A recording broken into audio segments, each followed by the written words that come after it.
So, for a little background info, I'm a 34-year-old female, my husband is a 35-year-old male, and our two daughters are 9 and 10. We moved into a house built in 1900, back in October of 2014.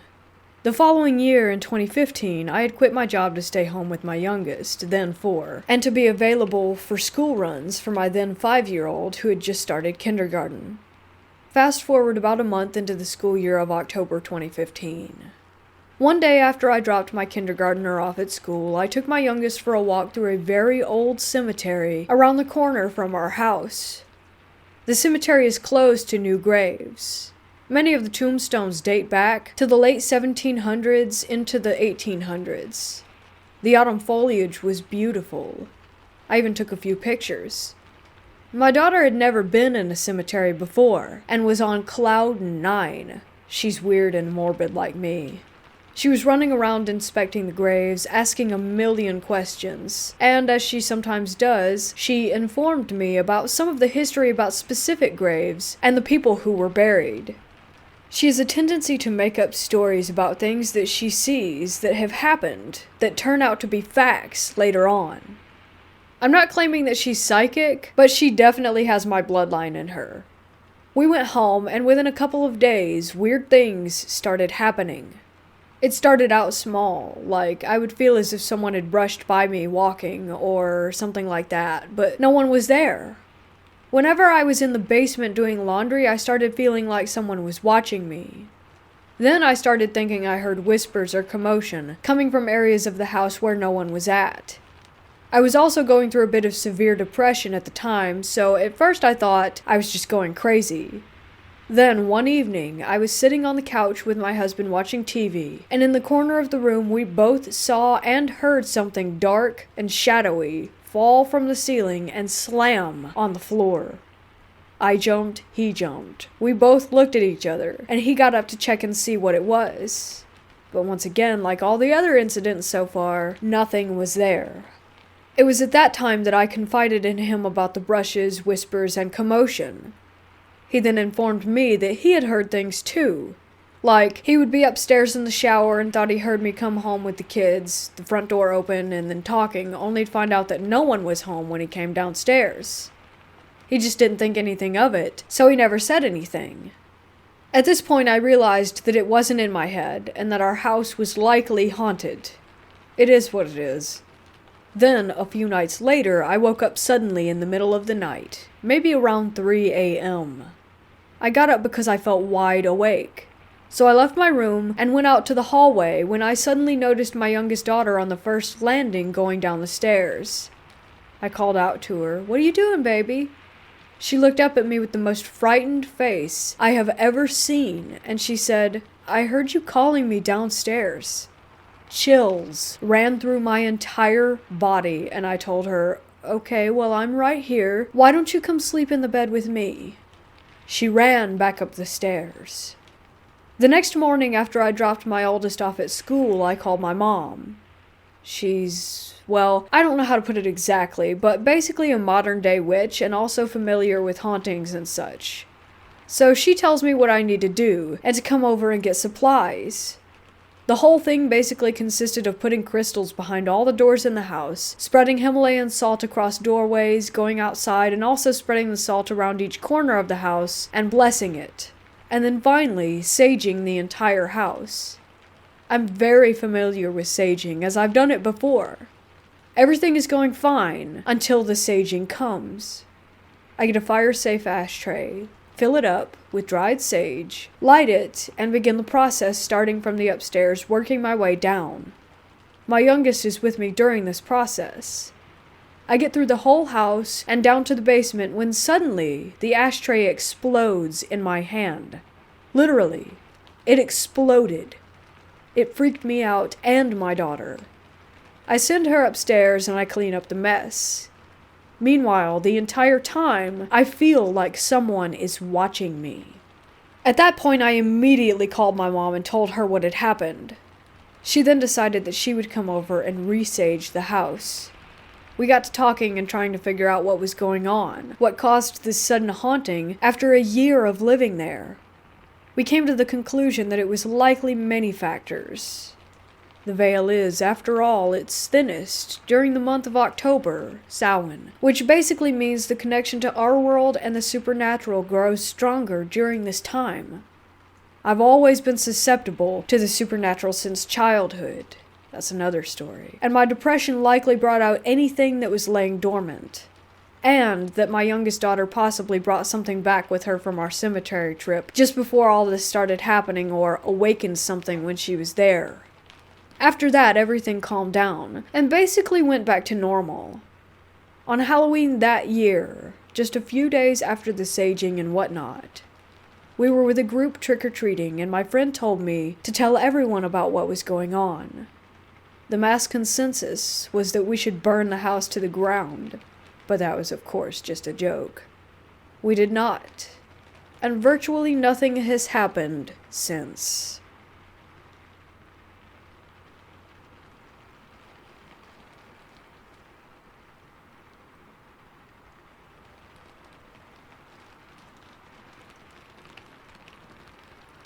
When I was 3 years old and living with my mom at the time, we bounced around a lot from house to house. We ended up moving into a house that was just a few blocks away from my dad. I just want to state that these are my very first memories. I don't remember anything before this house. That's how traumatic that it was for me. But I'll do my best to explain these experiences in an adult version because I was 3 at the time and still hadn't learned to talk very well. So we move in, and I don't remember anything out of the ordinary happening right away, but soon I would start seeing this red man, or bad man, or fireman. My mom told me that's always what I would call him, because I have very little memory of what I would call this thing. I vividly remember it wanting to hurt me. I don't know how I knew, but I knew that I wasn't safe every time I saw him. Sometimes he would chase me down the halls or come through the walls, and I would run to my mom trying to explain what was happening. My mom said that I would run up to her crying and shaking, saying that the bad man was trying to hurt me. This thing kept going on, and eventually something else started happening. Every time this red man would try and hurt me, this new entity would show up. I say entity because I couldn't tell its gender, and I don't remember it having a face, but it was like it was a glowing ball of light that would chase away the bad man every time he was around. This went on for months before I finally moved in with my dad. Because I was so scared constantly, I actually developed a stutter, and my whole body would tremble. One day while living at my dad's, I was drawing, and my mom asked if I could draw what I was seeing. I was drawing in a coloring book, and one page had an angel on it, and I started drawing circles around it because I couldn't actually see what it was. In my mind, it was just a big ball of white energy. I'm not Christian and don't believe in angels or demons, but I do believe in negative energies and positive ones that could maybe manifest into ghosts or spirits. So at this point, I had permanently moved in with my dad. I went to speech therapy for a long time to fix the stutter, and now, even to this day, my hands shake. Apparently, it's called trauma tremors. After moving in with my dad, my mom and brother, who had never seen anything weird like I did, just saw my reactions to it. Both started experiencing things. Not as bad as what had happened to me, but still creepy as hell. My mom would start to hear the piano play, and my uncle play the piano, so she thought that it was him playing it, until she walked over there and realized that no one was in the room. My brother would see shadows and lights turn off by themselves, but that's all that really happened to them. My mom eventually moved out of that house because too many things were going on and she really was getting creeped out. Me and her moved into a trailer, and the first night there, I was laying in bed with her, and I was apparently staring into the bathroom. I don't remember this, but my mom does. And she asked what I was staring at, and I said, "There's a man standing in the bathtub." And she then asked, "Is he a good man or a bad man?" I said, "A good man," and went to sleep right after. We later found out that the owner of the trailer before us was an old man who had died. Ever since then, I've never seen any paranormal things, but I can still sense if houses have good or negative energies. Believe this story or not, but it was very real to me and has permanently given me a tremor. When I was older, probably around 7, and could fluently speak, my family asked me if I remembered what had happened at the house. I guess they thought that I forgot or had made it up, and I told them the story in astounding detail, and it freaked everyone. Me and my mom occasionally talk about this from time to time because we still don't know what had happened. We just know it did, and that it was messed up.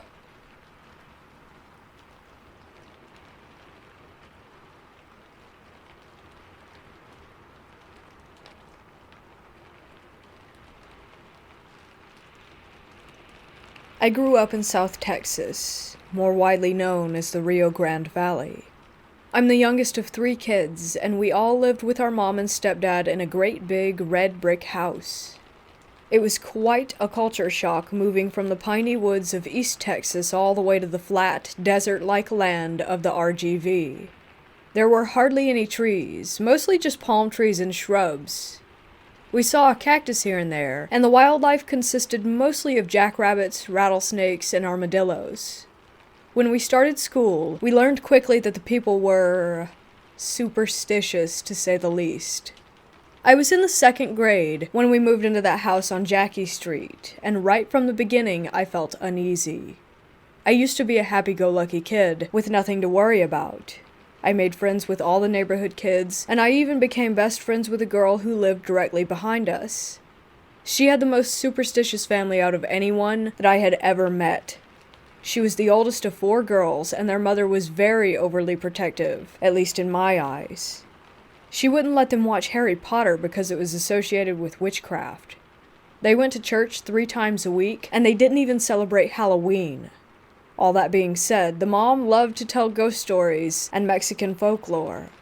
It was the one cool thing about her, and the thing I loved most about visiting their home. One night, she told us the story of the Owl Witch. Typically, it will transform into an owl with a woman's head, or a large owl the size of a human, with a few things that are off-putting. If you see a Yakuza, you're supposed to pray for your life in Spanish, and supposedly it will leave you alone. It's also been known to make a whistling sound, like a human whistling. If you answer it back with a whistle of your own, the Yakuza will sweep down and carry you away. If you wake up in the morning and see large scratches on your doors or windowsills, it means that the Yakuza was there and is coming for you, so you must prepare yourself accordingly. I can't whistle, and my friend's mom knew this, so she would jokingly tell me that I wouldn't have anything to worry about. She would also lovingly tell us that my friend and I are gorditas, so we couldn't be carried away as easily. After years of hearing this story in various ways from teachers, other friends' parents, and in books, it was about as stuck in my head as an old wives' tale. I would get excited about hearing it around Halloween at school. It was just another scary story, and would give us kids an adrenaline rush. I never thought that those stories would one day become a reality for me. It happened the summer of 5th grade. My best friend and I were on her trampoline. It was summer, so we were up kind of late, maybe around 10 p.m., and it was a full moon. We spent time talking and looking at the stars until we heard whistling. We knew not to whistle back. Instead, we lay there frozen, still looking at the sky and listening intently to the whistling coming from the distance. I look at my friend, and she is absolutely paralyzed. She's praying in Spanish and squeezing my hand as tightly as possible. A few minutes go by, and we hear more whistling, getting closer. My friend stops praying and says that we should head inside. I agree without hesitation, and we start inching toward the edge of the trampoline to escape. In that moment, I hear it, and I'll never forget the bone-rattling sound and the twisted image that scarred me for life. We felt the wind from its wings, and saw it just maybe 15 feet above our heads. A huge, snowy white owl, maybe 12 feet wide from wingtip to wingtip, floating right above us. Its eyes were jet black, and it looked mostly like an owl, but its feet were human. It had huge, human feet with long black talons that seemed to twitch as its cold, demonic eyes stared down at its prey. It locked eyes with me and let out a screech. My heart jumped into my throat, and I have never ran inside a house so quickly. We cried together while praying as we heard it continue to flap around outside. We held on to each other with her rosary in our hands and continued praying as loudly as we could. All of a sudden it was gone, onto its next victim. We're both terrified of owls to this day. We won't even look them up in books.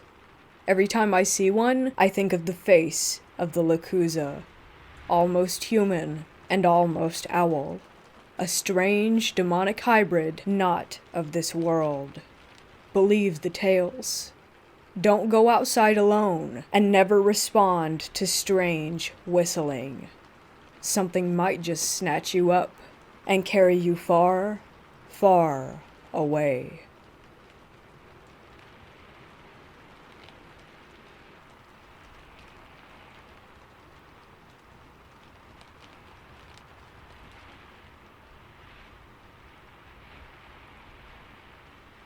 I live in South Africa with my family, and we recently moved into a 2-story house.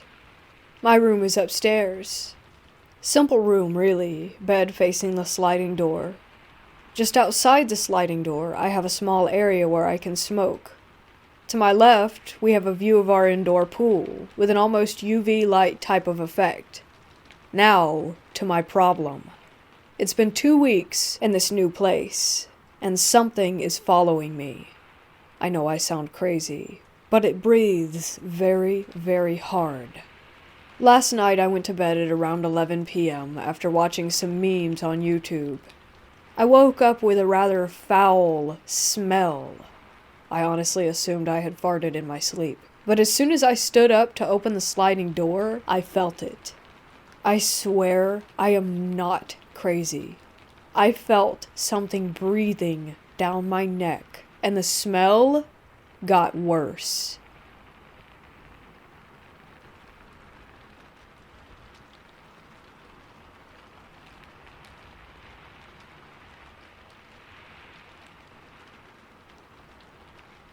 I hold this Celtic belief, which is that on Halloween night, the veil between our world and the world of the dead is thinner. So I'm pretty spooked on Halloween. This Halloween was pretty messed up for me. Nothing had ever happened on any Halloween before this one. The house I live in right now is not haunted. Everyone feels great in it. So on Halloween night, I took a nap. Weird sleep schedule. The doorbell kept ringing because kids wanted candles and treats. I wasn't alone, so other people were answering. Between 2 of those waking up for a couple seconds before going back to sleep moments, I had the weirdest experience. I hadn't turned the light off, so I saw it very clearly. It was so bizarre. I saw 2 little girls entering my room and just running around before disappearing. There are no kids in that house, but I was like, it's just me. Then something else happened at night when I was trying to sleep. I woke up and saw someone next to my bed facing me, entirely encompassed by shadow. I thought at first, oh, it's my boyfriend, but my boyfriend left 2 days before to work. He was pretty far away. So I started to realize that it wasn't him, and I just tried to turn on the light while I was panicking. No one. That happened just before this experience. I saw a shadow walking into my room, and I thought it was my boyfriend again, except it wasn't because he was again not here. It wasn't sleep paralysis. I could move and everything. I experienced it before, and it's definitely not that.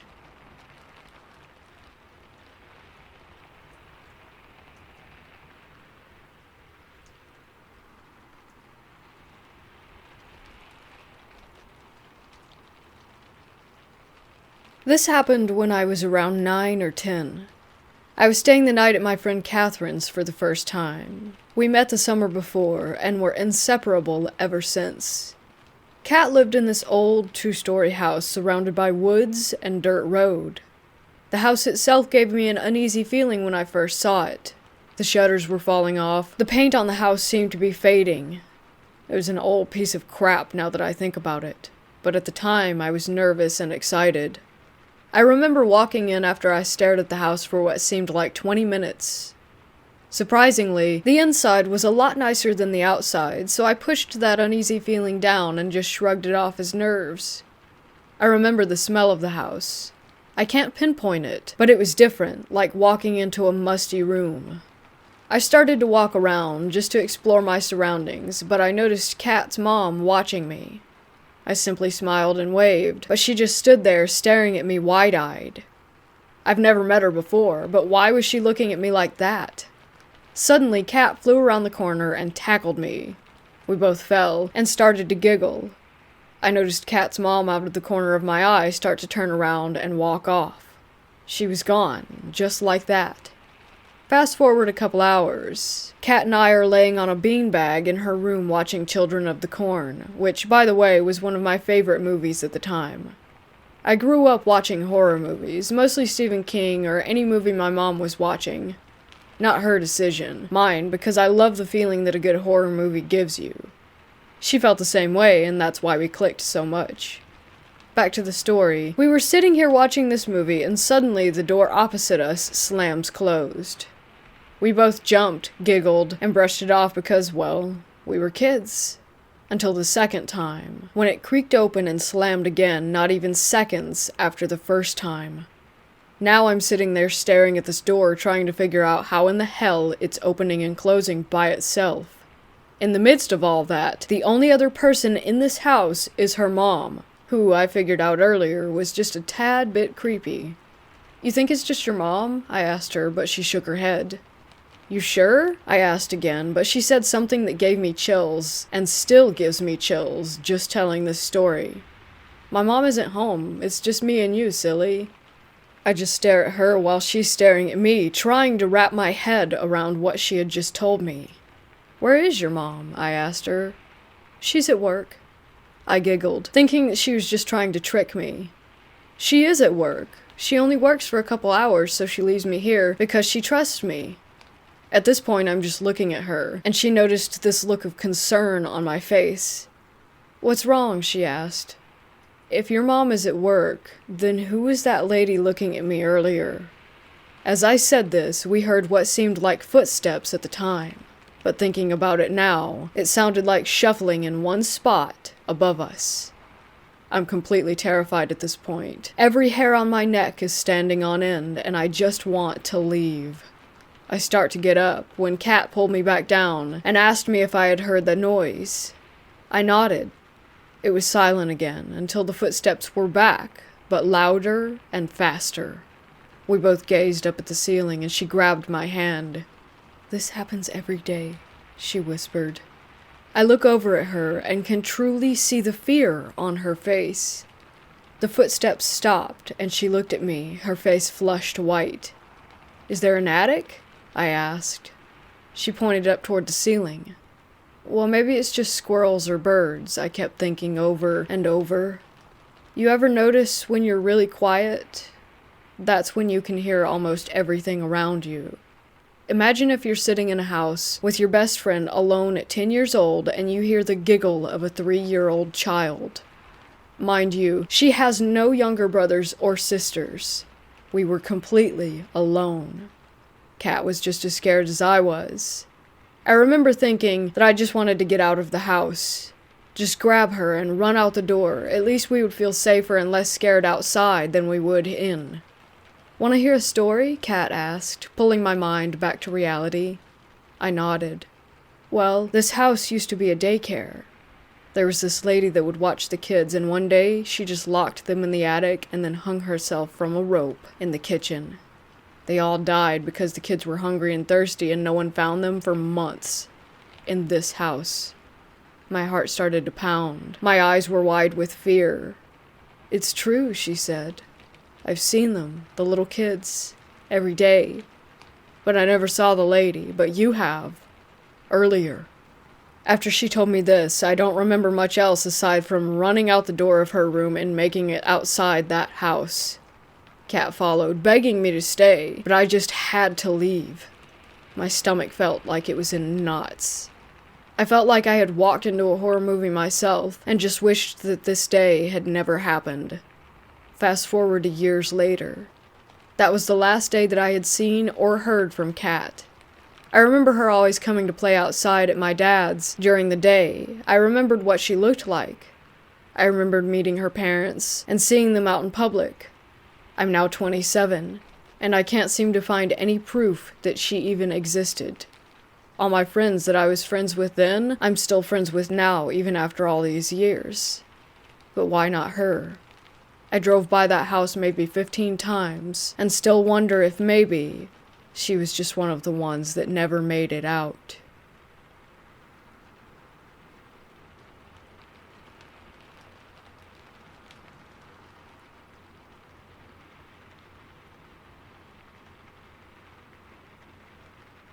My first paranormal encounter occurred on October 31st of 2009.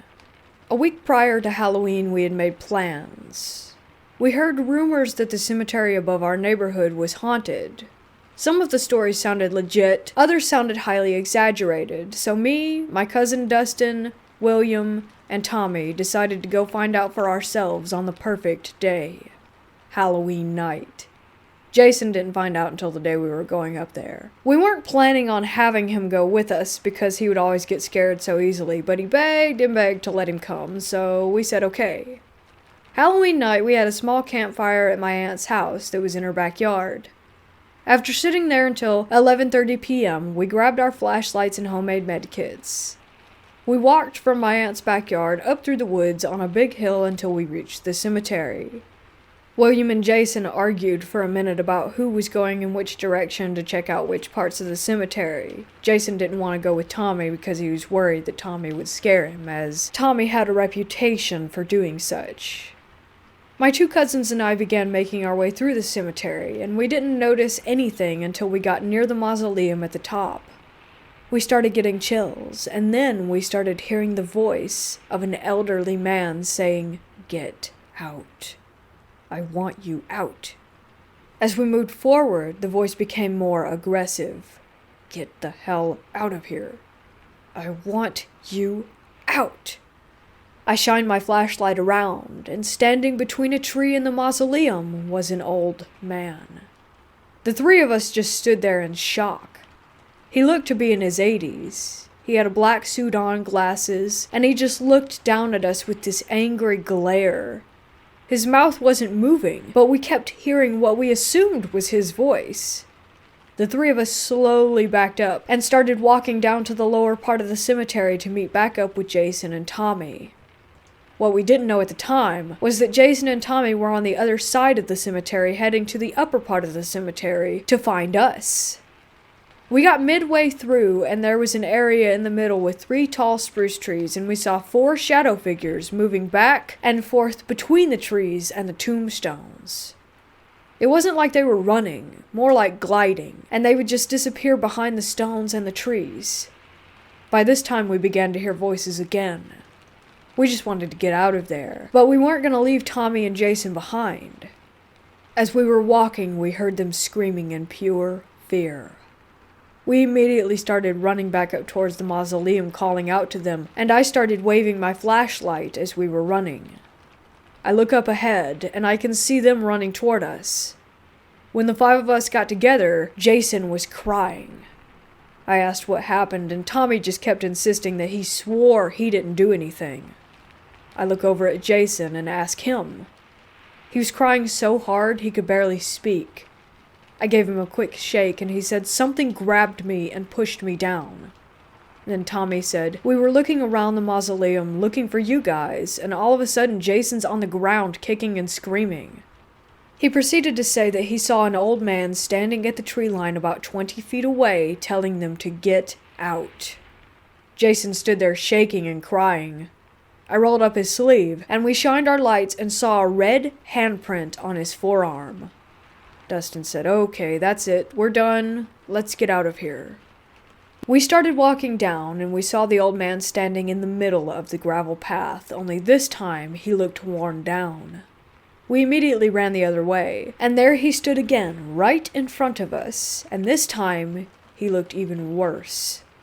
He slowly pointed at us and said, "Get out, you dirty little shits."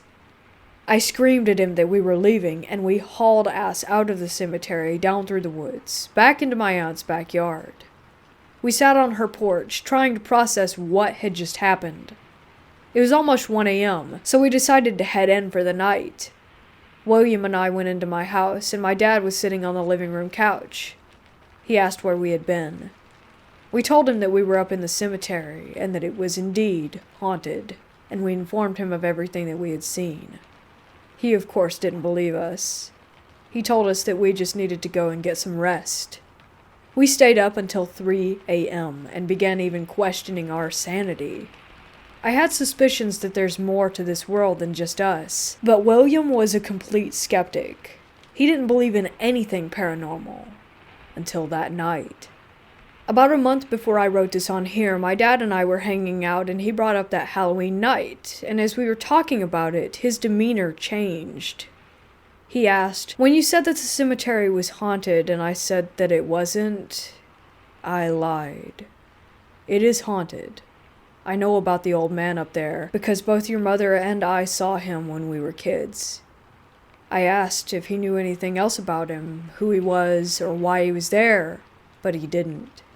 He said that all he could tell me was that he does not want anyone up there, especially at night.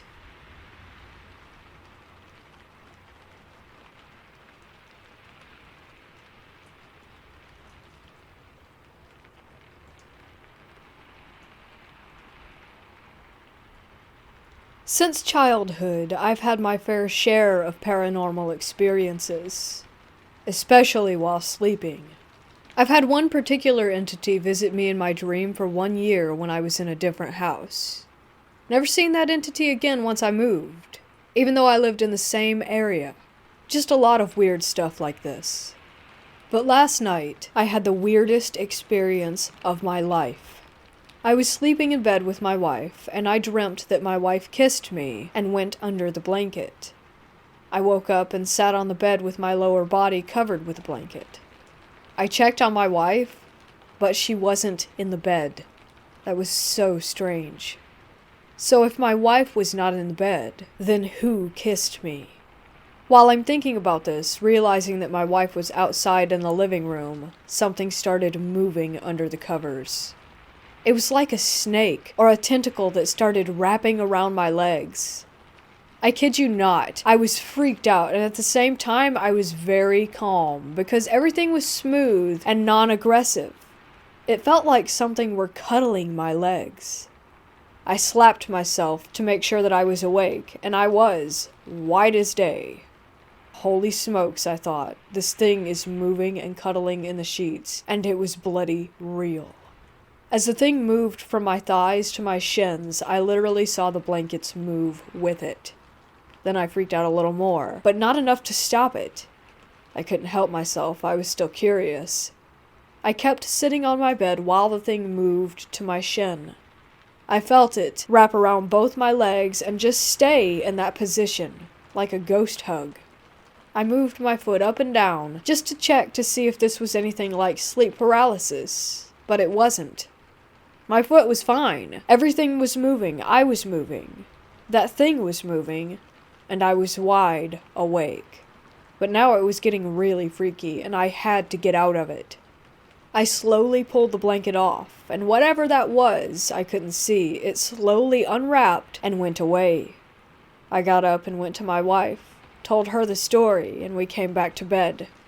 We woke up the next morning, and here I am, still freaked out, hoping that it was an act of love by whatever, and nothing more.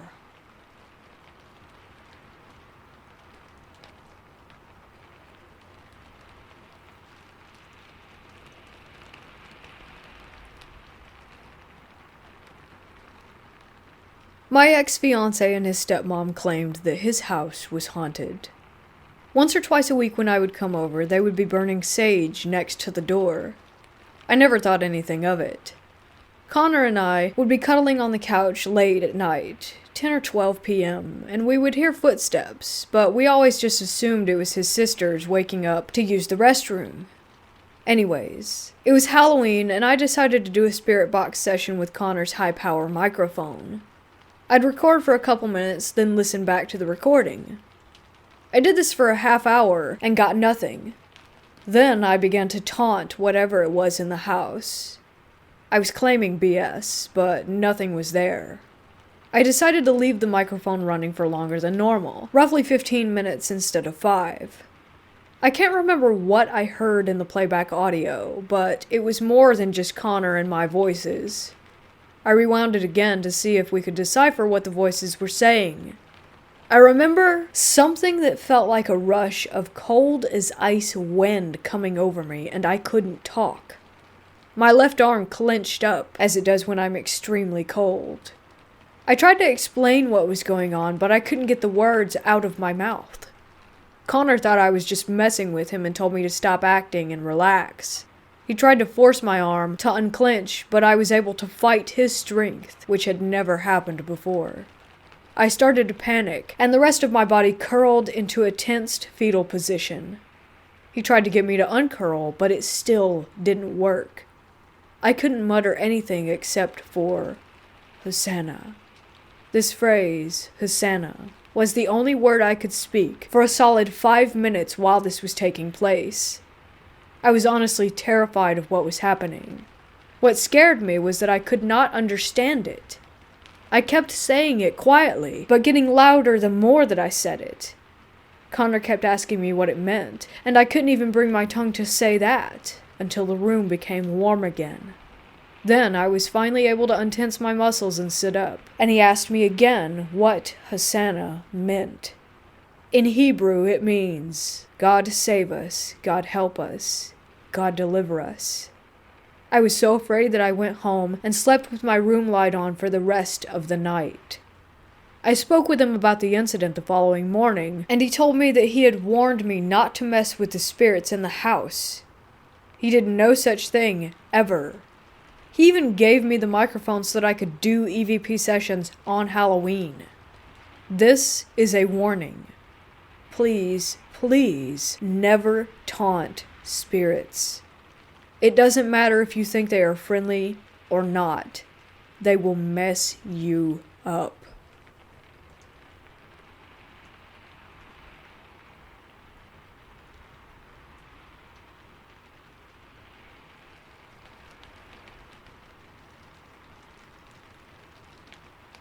My family and I moved into a new house.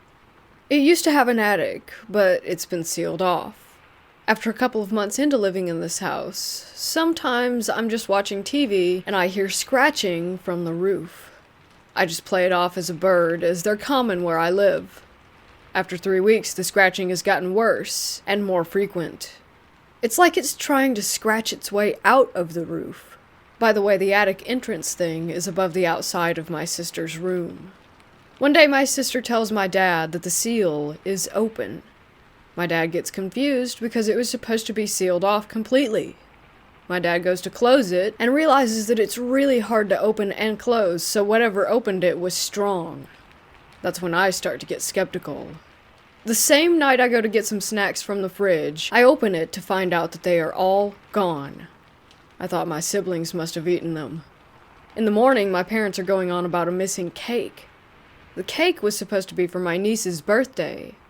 They asked if I had anything to do with it, and I said no, along with all my other siblings. I was getting really suspicious about the attic, so I built up the courage to go and check it out. Note that I am probably the most paranoid person in the world, so I was scared for my life, but my curiosity got the best of me. I get the ladder, a torch, and a knife just in case. I open the entrance. I shine my torch to see nothing.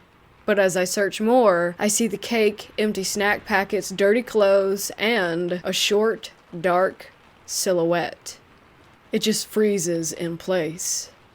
Immediately I bolt and scream for my parents and tell them everything. They tell me to stay in my room. They go up and check, but there was no one there. I'm still shaken from that moment and get nightmares from it. We have since moved from that home and now live a normal, non-scary life.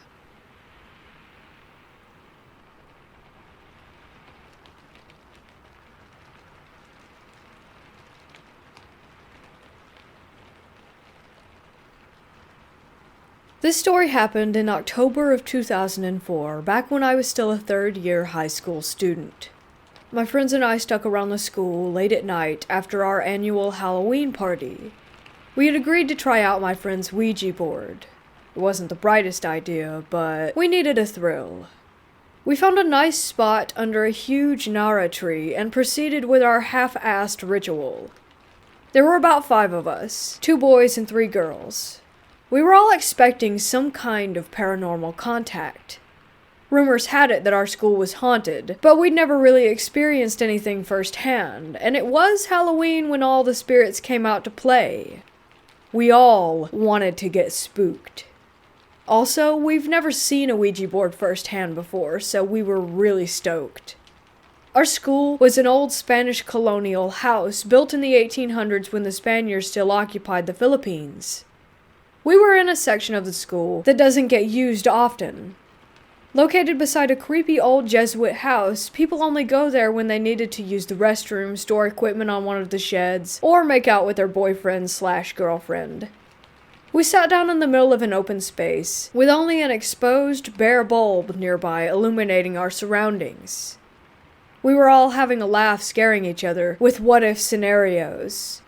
It was your typical dumb kids doing dumb things kind of night. My friend who brought the Ouija board proceeded to place it in the middle of our circle. If I remember correctly, it was the glow-in-the-dark version, which we found hilarious, but it did give us the ability to see what was written in the dark. Not knowing what to do, and going after what we've only seen in movies, we all proceeded to place our index finger on top of the planchette. We sat there looking at each other until one of us said, "What's next?" We didn't know if there was a proper way to start the ritual. Plus, the board didn't come with instructions, so we decided to just throw in a question. "Is anyone there?" I called into the darkness.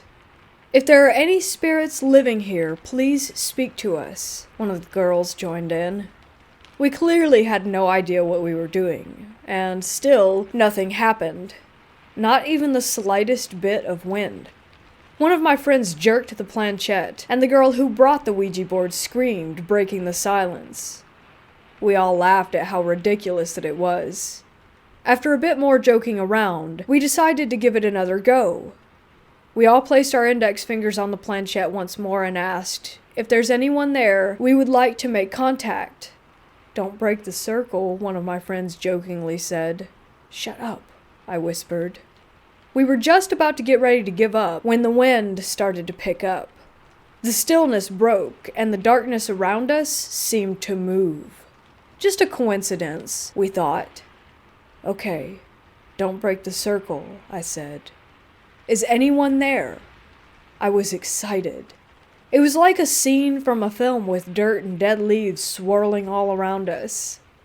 "Guys, I'm scared," my friend sitting beside me said. "My mom warned me about playing with forces that we don't know."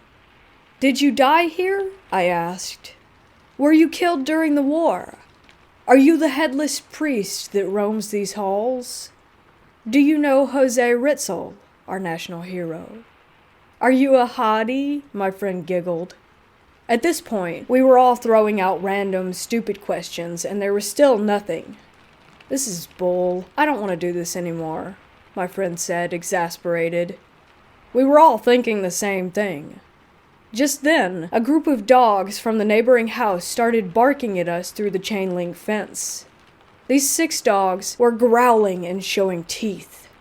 We all screamed, and without finishing the ritual, bolted right out of there.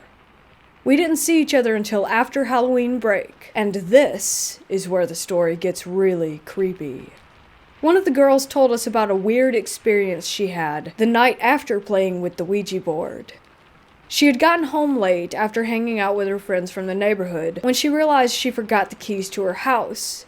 So she called up her brother, who was then still sharing a room with her, and what he said crept the hell out of her. He swore that she was already home. He claimed to have seen her walk in a while ago, and that she looked really tired, and that he saw her head straight to bed. Weird, but no need to freak ourselves out, was all we really thought about it. Besides, her brother must have just been tired and seeing things. But then my other friend started telling us about an encounter that she had that Halloween night. She was going up to her room when the lights began to flicker as she was ascending the staircase. She shrugged it off, blaming it on faulty wiring. But just then, she saw the door to her room open, and a dark figure stepped out and stood atop their staircase. She couldn't make out the entity's face, but she recounted that she couldn't move, and felt utter dread as the figure stared down at her.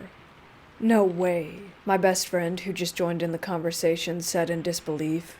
"Something happened to me as well." He recalled that he was sleeping one night when he woke up feeling really uncomfortable. He described his vision as having TV-like static, and that there was a feeling of heaviness that surrounded him. He looked around the room, and that's when he saw a bloody, charred face with piercing red eyes grinning at him through the window. I couldn't believe what I was hearing because I had an almost run-in with death that night. After the ritual, I was sleeping in our sedan on the way home after fooling around with the Ouija board when I felt our car jerk. I woke up instantly. Looking out the window, I discovered that we had been hit by a huge oil tanker. I panicked and leaped out of the car. Luckily, my mom and I survived the crash since the front of the car was a total wreck. I still don't have an explanation as to why those things happened to us, but I'm thankful that nothing else happened after that. I've never played or gotten near a Ouija board since.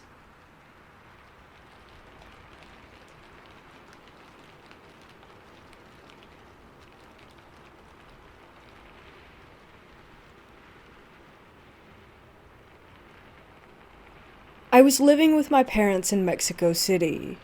They were missionaries preaching the gospel. When I was 7, we were living in a small town. One day my mom woke me up around 3 or 4 in the morning. She brought me to the window and said, "I wanted to show you why we are here and why we do what we do." She picked me up and showed me a strange woman standing in our front yard doing some ritual or something. She had something on her face and hands that looked exactly like the Elephant Man, like the bark of a tree. She had candles lit and the whole setup. This woman lives in this village, and she knows who we are and what we're doing here. Our being here interrupts her way of life and the energy that she taps into, my mom told me. I'm showing you this because I want you to know what kind of things we fight against. This isn't just preaching the Bible to people and trying to make their lives better. This is a battle against a world of darkness, and you are a part of it. My parents knew this was serious, but weren't really that worried about it because they could just pray it off and nothing ever happened. I bet that made the woman even more angry. On that day, I realized that witches are real and not just a fairy tale, especially since she had stuff growing on her. Demons really do give some sort of power to people. That day was not only a crazy experience, but the most terrifying thing I've ever seen. We moved 2 years later because I wanted to be a normal American kid that goes to school and has friends and stuff. A few years after we left, a family that we knew and had worked with died from a truck driver not seeing them on a cliff. I can't help but wonder if that was just a freak accident or something more. The whole thing creeps me out.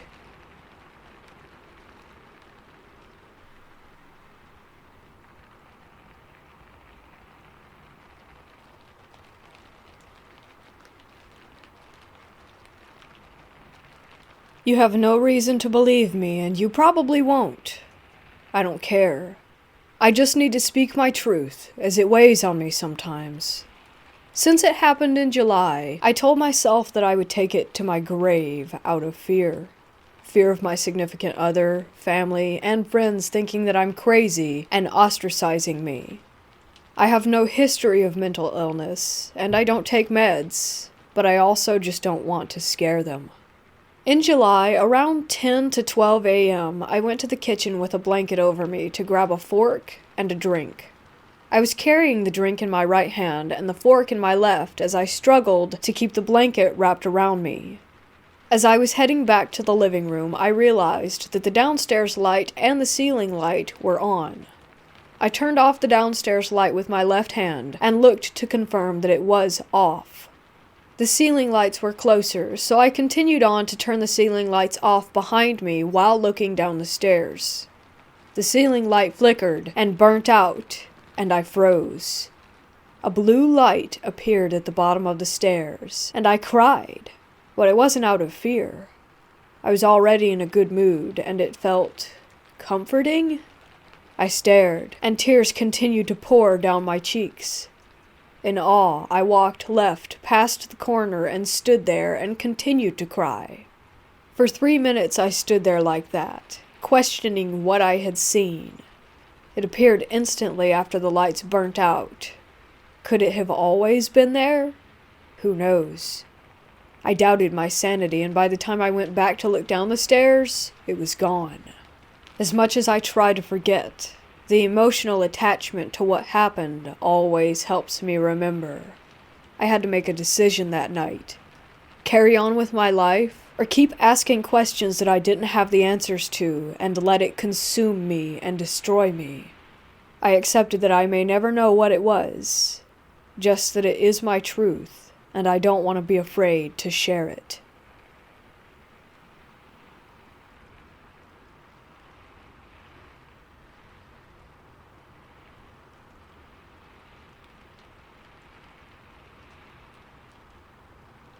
My mom and I moved into a house when I was in the 5th grade.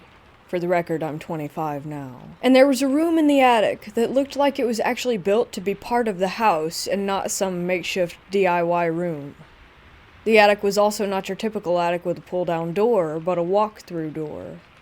Anyway, the layout was that it made an L shape, and all wooden, and the room was obvious at the end of the L. We used the attic for Christmas decorations and whatnot. But anyhow, on with the story. I turned the room into my little hangout area. The only thing in there when we moved in was a wooden table with 4 chairs and then some weird bench that I hear was a bed, but it didn't look big enough.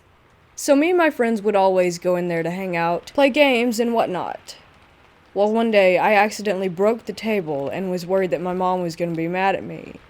I don't think she would have cared since the stuff was so old. But out of fear, I just grabbed all the stuff that I owned and left the room, closing the door behind me. I think I remember once going back in there a few years later, like 9th grade maybe, but never actually spent an extended period of time.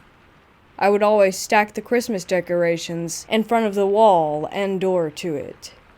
The year before we moved, we decided to move everything into the garage after Christmas for my senior year in high school. That way we didn't have to deal with it when the movers showed up. We never used the garage anyway, but got rid of lots of stuff the year prior, so we had plenty of room. That was the last official time I saw the door. But the absolute last time I stepped foot in that house, the stuff was all packed away, on the truck preparing to leave, and I was doing one last walkthrough when I decided to go into that room and make sure that I didn't forget anything and leave it behind. I went to go to the attic, and it was missing. Nothing but a blank wall. Like there was no way a room could have ever even have been there. I was shocked and asked my mom, but she had no idea. I even called my friends to verify, and yeah, they all remembered the room, but she didn't. It was odd. Very odd. I never felt anything weird about the room at all. Like, I'm pretty sensitive to paranormal stuff, and this just seemed like some random room. The house, in my opinion, was haunted because a guy hung himself in the living room, but I don't believe that that was connected.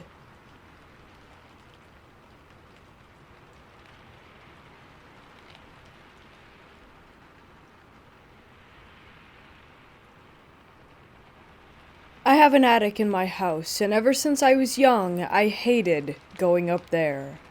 It was dark, 'cause there was no light, and it was always absolutely freezing. It had a really bad energy, and my anxiety would skyrocket whenever I had to go up there with my dad.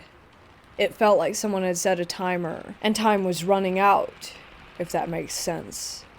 It was like I had to get out of there ASAP, or something would happen. In 2016, my parents decided to convert the attic and make it into their bedroom. After this happened, I noticed a lot of unexplainable events. One day, I was off from school and I was home alone. I was lying on my bed watching Jeremy Kyle show clips with both of my cats on the bed with me. Then I heard what sounded like someone walking down the stairs from the attic. It's a very distinct sound, and I knew it was the stairs creaking as they were new and didn't normally make any noise. I paused the video and listened. I didn't hear anything, so I continued watching, now a little on edge. 2 minutes later, I heard the footsteps again. Peanut, my cat, started hissing and meowing and went to the end of my bed and hid. At this point, I was tearing up. I somehow managed to get out of bed and pull my dresser in front of my door. I sat in front of the door and called my dad, sobbing. I explained to him what was happening and he said, "Go out of my room and look." Hell no. I begged him to call my neighbors to come in and get me. It was only after I called my dad 5 times, he kept hanging up on me, that he called my neighbors. One of my neighbors, who have a key, came in. I flew down the stairs, sobbing and shaking. My neighbor checked the house, but no one was there. I didn't feel safe staying home for weeks after this. My best friend and I would hang out after school at my house most days, and whenever we did, we would always hear noises from upstairs. One time in particular, we were in the kitchen making noodles, and we heard banging. I assumed it was my cat and didn't think much of it. My friend then shushed me and said to listen. From upstairs, I could hear the sound of someone opening and closing a chest of drawers and slamming my wardrobe open and shut. Now my cats are loud, but how on earth does a cat open up a drawer? It's a very distinct sound. We ended up waiting in my back garden holding a paint scraper and a knife until my dad came home. This is by far one of the scariest ones. My dad called up the stairs to me and said he was going to the shops. Once he left, I went downstairs to grab some food. I asked my sister if she wanted anything to eat, and she said yes. She was in the front room, so I was talking to her from the kitchen. My dad knocked on the door, and I yelled at her to get it. She didn't. I went to answer it, giving it to her for being lazy. When I opened the door, in came my dad and my sister. After months of noises, banging, hearing people talking and walking around when I was home alone, I was sick of it. I felt anxious to be in my own home, and I had other things to worry about. So one day I decided to try to talk to whatever it was that was in my house. I didn't use a Ouija board. I just sat on my stairs and had a chat, I guess. I told him that I respect that they were in this house before I was, but that they were scaring me and stressing me out. I asked if they would be able to leave or at least stop frightening me. After this, I've never had anything happen in my house. No banging or noises. I think that it was the spirits of the previous owners, a nice elderly couple who sadly died in the house of natural causes.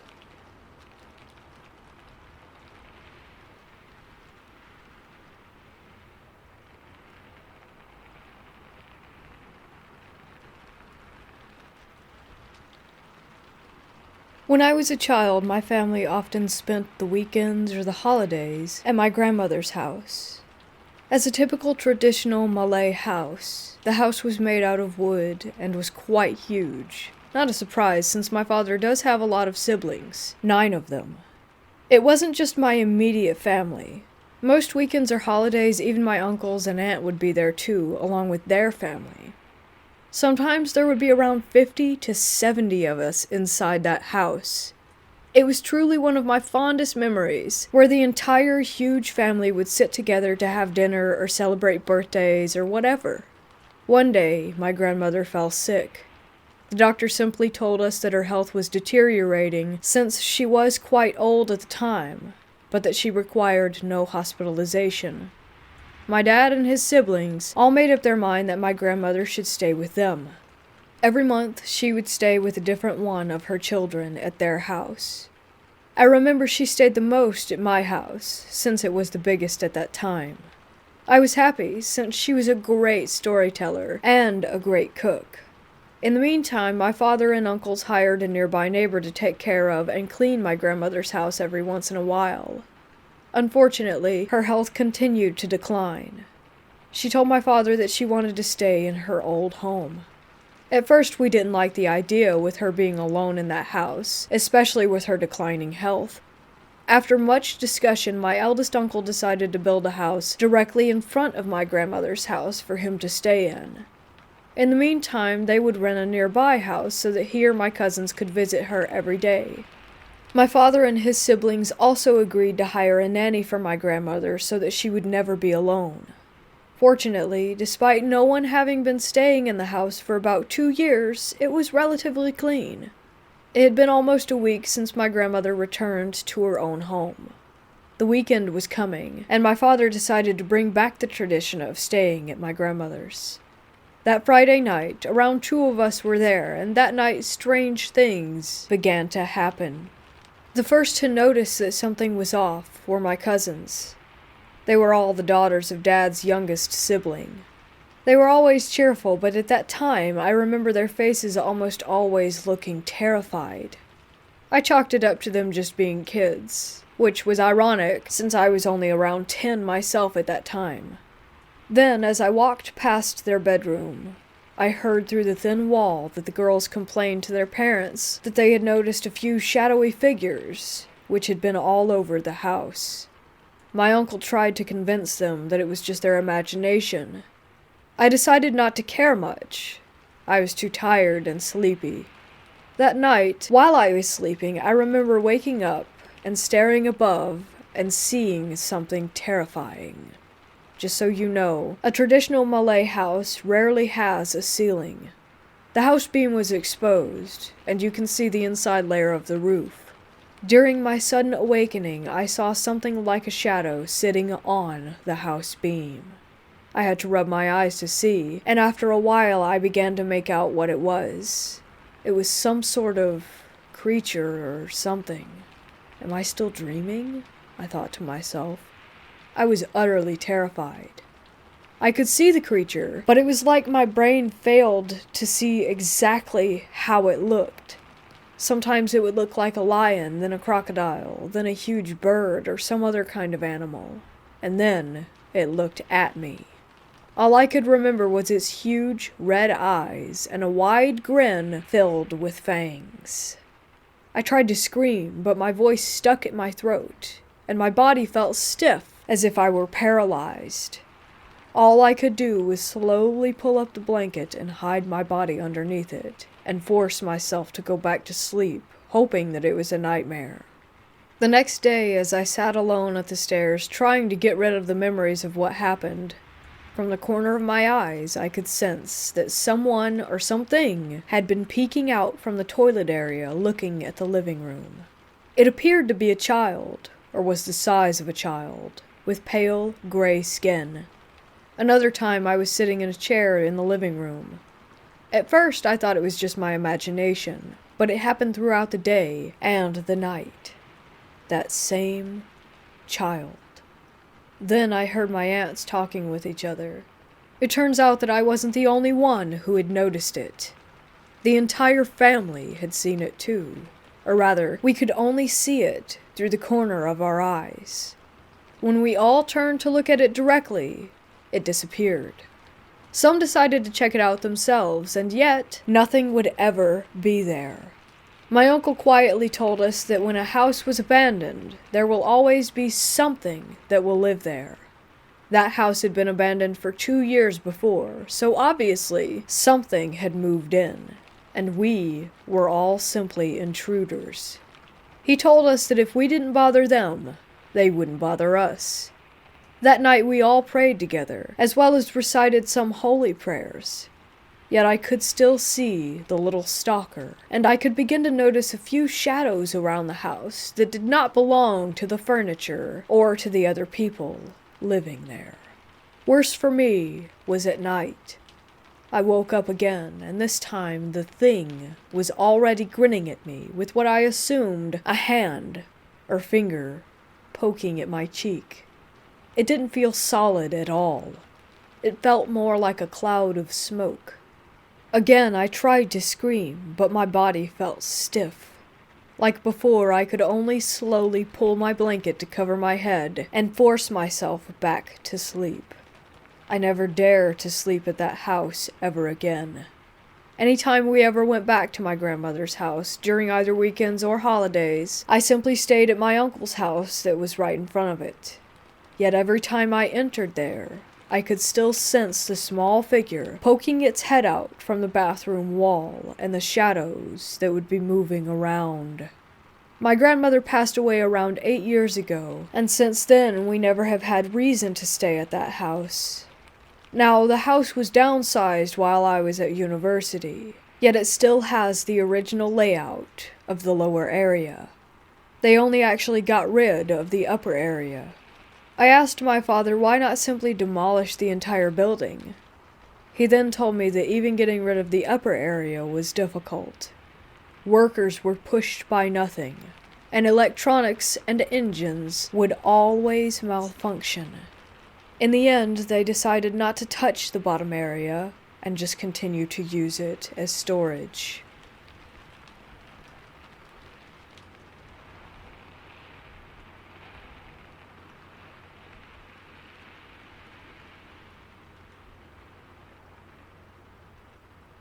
In 2015, I worked a couple weeks at one of those Halloween stores that are in town for the season. This particular location was in an old Kmart building that had been empty for a number of years. A particular problem for this building was the homeless population breaking in to have a safe place to sleep out of the cold. My first day, I was put in the back area, shuffling stock onto pegs. Being my first day, I hadn't met everyone, so when I saw movement out of my peripheral vision, I didn't pay much attention to it. Way off in the back corner of the building, outside the double doors going into the old stock room, I saw a man. He was very tall, maybe 6'3", Hispanic, with long curly dark hair, a dark complexion, white t-shirt, and blue jeans. I figured it was simply a coworker that I hadn't yet met and didn't think anything of it. A few moments later, I looked up, and the fellow was gone. A shift later, I'm an opener. Our manager tasks a coworker and I with going into the old stockroom to look for a cart for stock. We get back there, and a motion-activated light in the hallway on the other side of a swinging door turns on. Then the next. My coworker freaks and says, "Oh crap, it's probably another homeless person who broke in. Come on, let's go catch them and make sure the back door is locked." So we chase after the movement. We get into the hall, which has a door on either side, to see no one. But in the next area where the back door is, the light's turned on. We run in there, and a stairwell leads up from this area to the old offices. The lights going up the stairs start turning on like someone is going up, but there is no one there. Not a rat, a moth, or so much as a cockroach to trigger the motion sensors.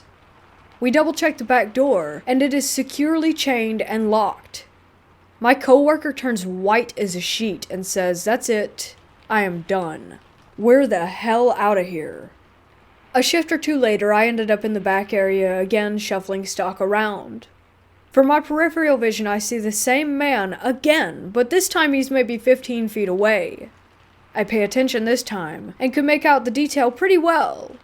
His clothes were dirty, and he wasn't wearing shoes. The guy was just standing there, though, not moving. After a few unnerving moments of seeing him there in my peripheral vision, I look directly at him, and he's no longer there. That's odd, I thought, not connecting the dots. I just shrug it off and continue working. My final shift was on Halloween. I'm sorting merch between carts, putting broken stuff in one cart and resellable stuff in the other. The next thing I know, someone is standing a foot away, directly in front of me. Looking down at the cart between us, I can see him perfectly out of the corner of my eye.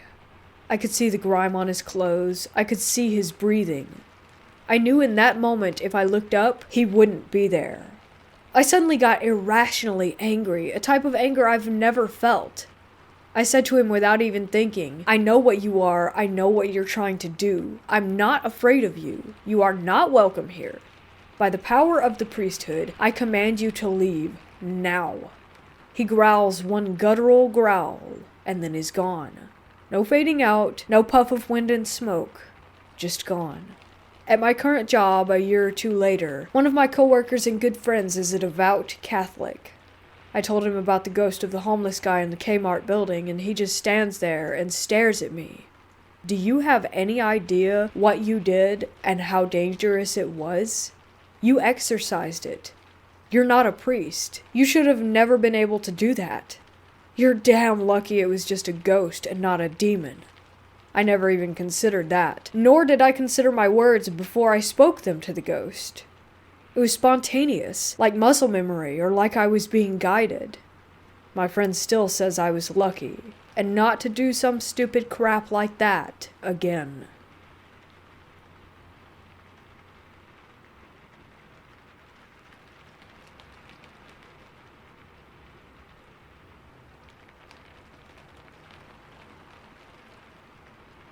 When I was a kid, I lived in a one-story house that had a very small space that you could consider an attic.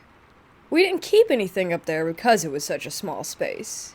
I don't even know where the entrance to it was, if there was one. But, and this started right as we moved in, after we would go to bed, I lived with my grandparents, I would start hearing footsteps up there. I knew they were footsteps because they would move in a rhythm and go from one end of the house to the other. I lived in that house from when I was 8 to 12 years old, and this happened every night. I repeatedly tried telling my grandparents about this, and they always said it was just the house settling. I was never able to sleep well as a kid, so while my grandparents would be asleep as soon as 8 p.m. struck, I would be lying awake in bed staring at the ceiling. It was always the most terrifying when the footsteps stopped right above me, like right over my bed, and then in a few seconds to minutes they would walk back to some other location up there. Nobody ever believed me that this was happening. My granddad had even found holes that had apparently been drilled in several of the walls, one in the bathroom, and he wrote it off as a previous owner running cables through the walls.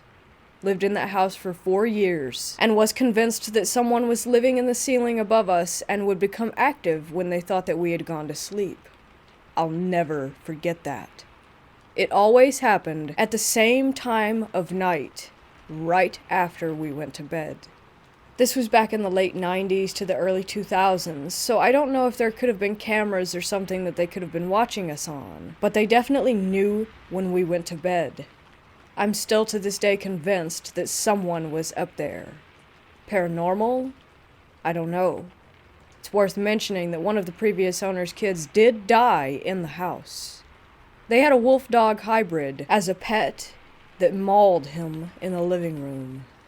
Anyway, I thought I'd share that because literally no one believed me, ever, to this day.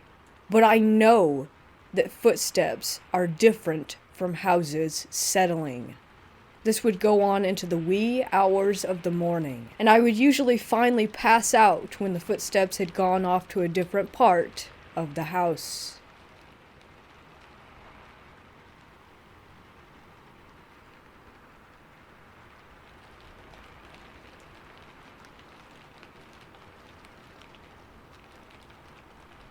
Back in the early 80s, my then boyfriend moved into an apartment in Brockport, New York to be closer to his college.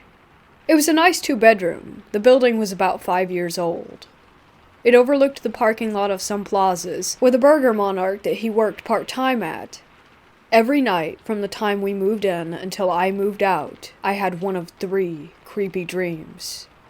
One involved being back at my parents' house, where the stairs up to the attic are in my closet, and either an infestation of snakes or something oozy and rotting was sort of slurping its way to the stairs to make its way down.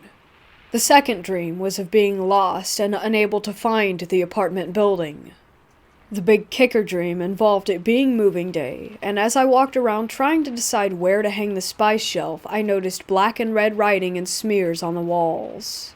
I remember thinking to myself in the dream that they should have been painted over. The night before I moved out, the dream continued with me being in my bedroom, and there was a guy in a hooded robe standing and leaning against the doorframe watching me. I woke up when Keith got home from his work shift, and he asked me why I didn't wave back. See, he had one of those great hooded velour bathrobes, and he had waved at a hooded figure in our bedroom window thinking that I had gotten up to watch for him coming home.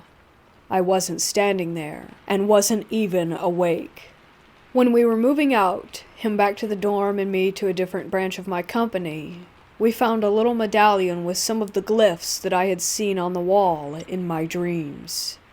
Luckily, who or whatever it was didn't follow me, and a friend warded the heck out of my new bedroom.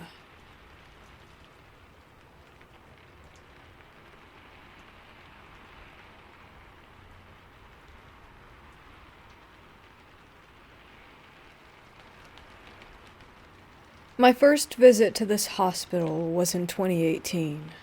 After searching for the address for a while, I came across one that looked accurate enough and went on my way to that lost place with a friend of mine.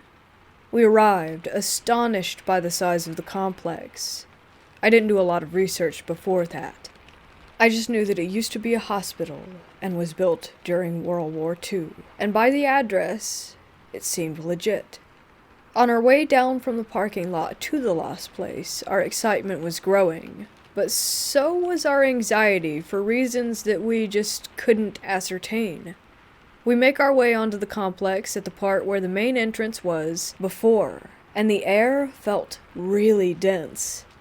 My friend felt the same way, but we brushed it off as just being a bit nervous, just ourselves, and we started to walk past some buildings at the entrance, completely focused and being amazed.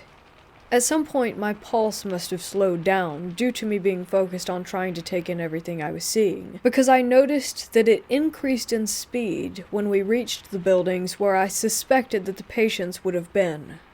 It felt like there was strong electricity in the air that made me feel even more uneasy.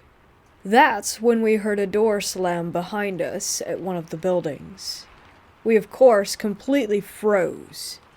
The sound came from a building that was pretty far away from us, and that sound was very loud. There was no wind at all that could have caused the heavy doors to slam like that. The trees weren't moving, nor did we hear anything else. Just one door that decided to slam shut on its own. We nervously chuckled and decided to move closer to the exit. I asked my friend if I should record this visit on my phone, and she agreed.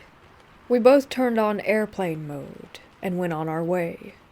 Whether it was due to our anxiety, or us being too alert, or something actually being there, we would turn around or stop walking at the same time, asking the other if we had heard that sound. Sometimes the sounds behind us resembled soft footsteps. Other times we would hear silent whispers that we couldn't quite make out. At some point I began to question my sanity, but I knew that there had to be something there to make such specific noises, loud enough that my friend would also hear them, as I did. As we were walking toward the actual exit, we stopped to look at one building and we heard a very, very loud bang behind us, making our walking become very determined as we made our way to the main street. The bang was accompanied by other sounds that we couldn't define back then. Fast forward and both of us are at my place. We grab individual headphones and start to listen to the recording. And boy, was that some weird stuff. We both enabled plane mode before I hit the record button, but there were so many disturbances in the recording, distinct sounds like someone coughing, whispers, with clear vowels, that we couldn't quite make out the full words to. A woman's voice going, shh, breathing, and bleeps. I have to admit that we were freaking out a lot. I was almost crying because I found it to be so chilling. The thing that baffled us the most was the loud bang that made us leave. I swear to you, it wasn't there. At all. Not the bang on the recording that startled us so much that made us leave the place, but silent sounds? You can hear us being startled and agreeing to leave immediately, but no bang could be heard on that recording, and it's still not there. I held my phone the exact same way that I had been since I started that recording. I didn't put my clothes against one mic. The mics weren't broken after a test recording that we did. So there should be a banging sound, but absolutely there is not, and I have no clue why that is the case. That hospital is a really special place. From later experiences there, I have come to possible conclusions as to what kind of paranormal things occur.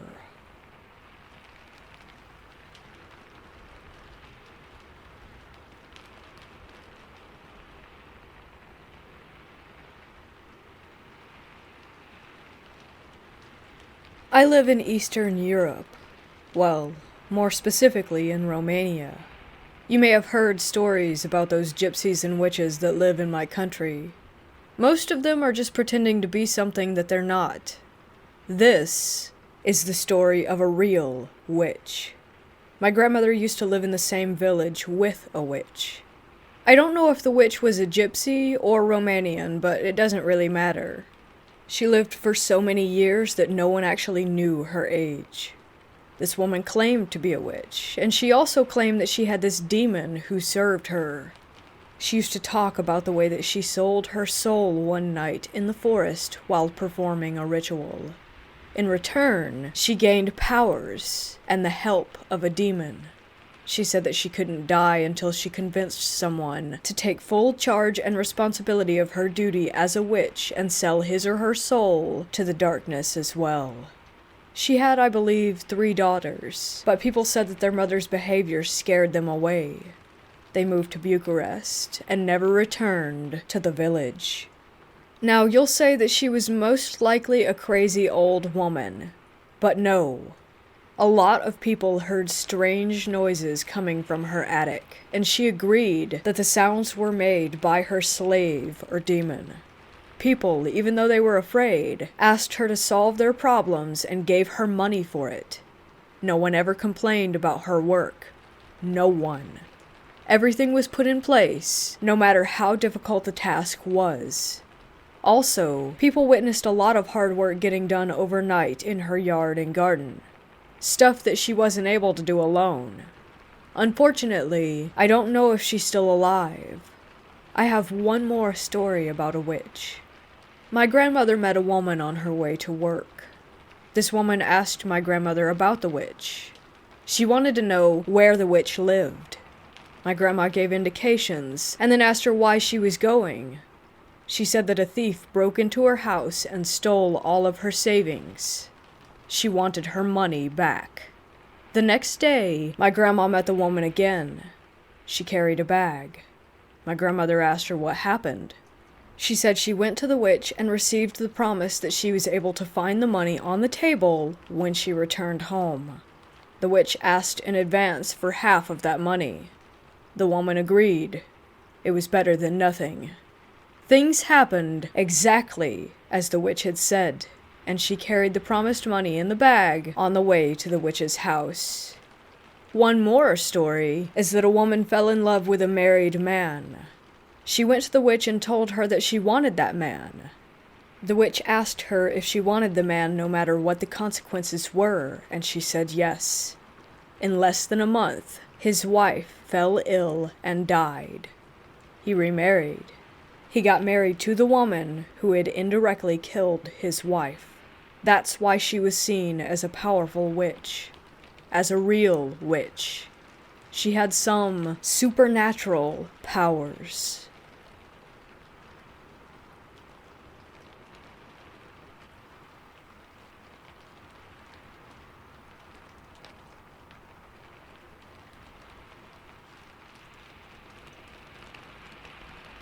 This happened last night.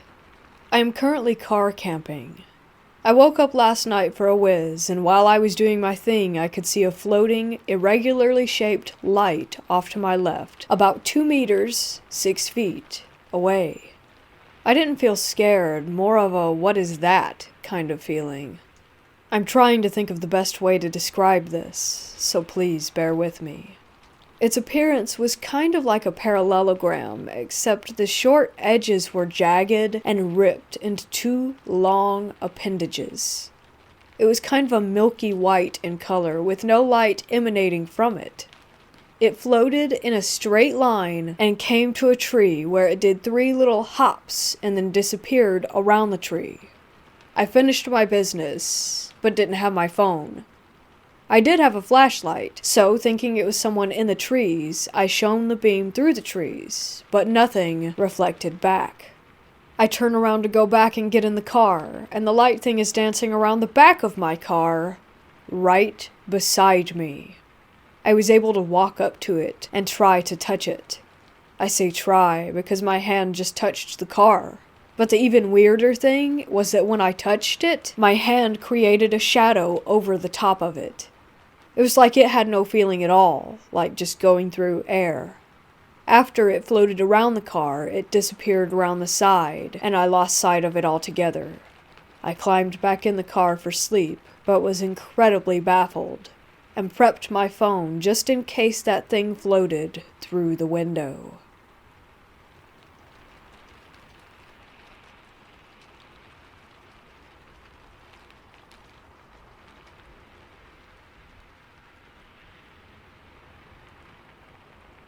I was 14 at the time of this story. My mom was a pretty hardcore Christian.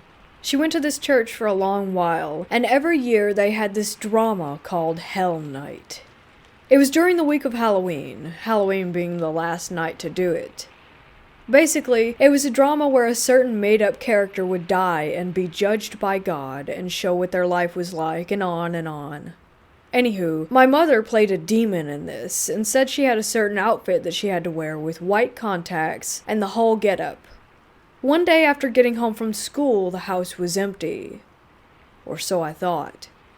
Out bursts my mother from her room in the back of our long hallway in her full costume on all fours, crawling toward me like she was legit possessed.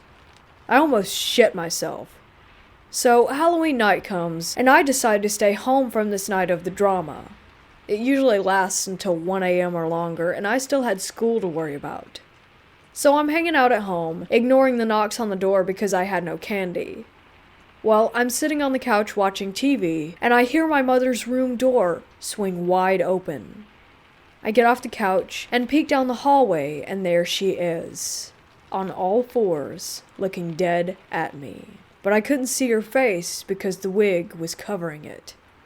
As she crawled towards me, in my head I was thinking, nice try, but I'm not falling for this again. But this time, it's a hell of a lot faster, and she makes a hard left down 2 sets of stairs into our finished basement. After that, I didn't hear anything else that night. Mind you, my mother was still at our church, in the middle of doing the drama, and she didn't get home for a couple more hours. Typing this brought back that feeling. I can't explain it, but I know that whatever I saw was not my mother.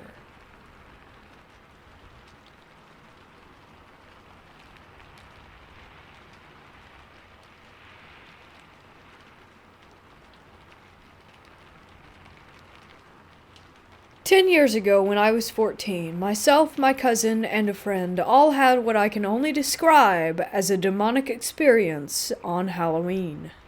I wanted to see if anyone else has had anything similar happen or knows what this could have been. So, Halloween 10 years ago, the 3 of us decided it would be scary to walk through the woods nearby where I lived. I knew my way around well, as I had grown up going there. We were all walking along chatting as we approached the middle of the woods. By a hollowed-out tree, I see a yellowish glow. I stopped where I was, and my cousin and friend also stopped. I just stared at this glow as it got brighter, and they did too. We all glanced at each other with a WTF look on our faces. I'm literally thinking I'm imagining things or something like that, but they both confirmed that they were seeing the same exact thing that I was. In the glow, a young girl appeared. She looked to be about 8 years old and appeared to be dressed in Victorian-era style clothing and had pigtails hanging down on either side of her face. She started off looking quite washed out in color and kinda transparent. She became more of a solid-looking shape, and the glow got brighter. As we're watching this, we're all whispering and confirming that we are indeed seeing it. As the glow in the girl became more prominent, I went from feeling normal and in disbelief to feeling uneasy, then fear and dread, then finally like we needed to get out of there and that our lives were possibly in danger. I can put into words all the feelings I felt, but none of them are good enough. And I've never felt anything like it. I could tell my cousin and friend felt it too. The glowing thing then moved closer to us. There were no footsteps, no sounds, no nothing.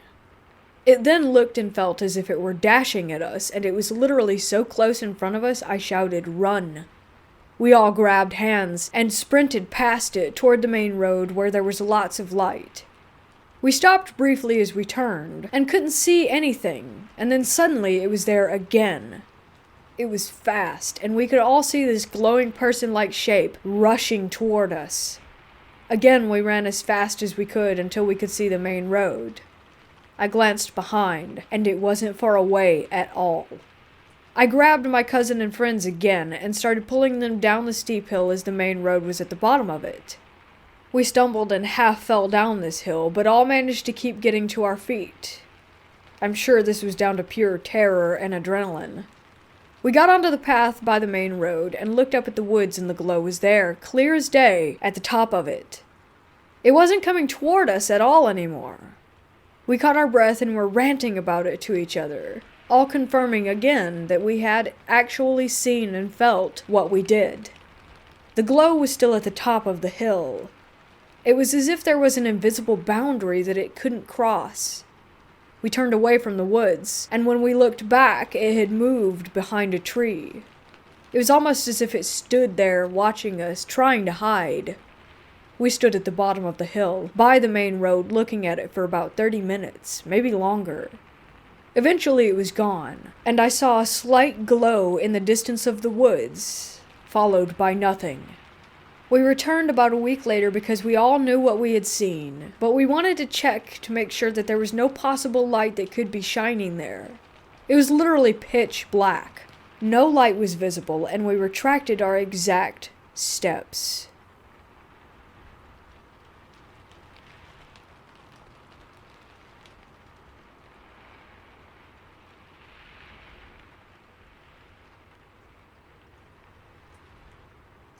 The night of October 30th through the morning of the 31st, myself and the group that I belonged to were invited to do a live investigation with the radio station 93Q in Houston at Spaghetti Warehouse. Spaghetti Warehouse is a restaurant known as one of the most haunted places in the country, and definitely the most haunted place in Houston. Even though I knew this, I didn't do any research on the place before I went, so that I wouldn't be influenced by what I might experience. All I knew was that the place had been a pharmaceutical warehouse during the Civil War, and that a manager had died falling down the elevator shaft years ago. I arrived for the overnight around 10:30 p.m. and was locked in until 6 a.m. I started off just exploring the building and getting a sense of it. The restaurant had 2 floors and a basement. While I was exploring and setting up cameras and sound recorders, we heard something large move in the woman's bathroom upstairs. We went in and noticed that the garbage can was out of place. We moved it back to the very exact spot where it had been and left the bathroom. About 5 minutes later, we heard it move again. I went back in and noticed that the garbage can had been moved about a foot from where we had placed it back before.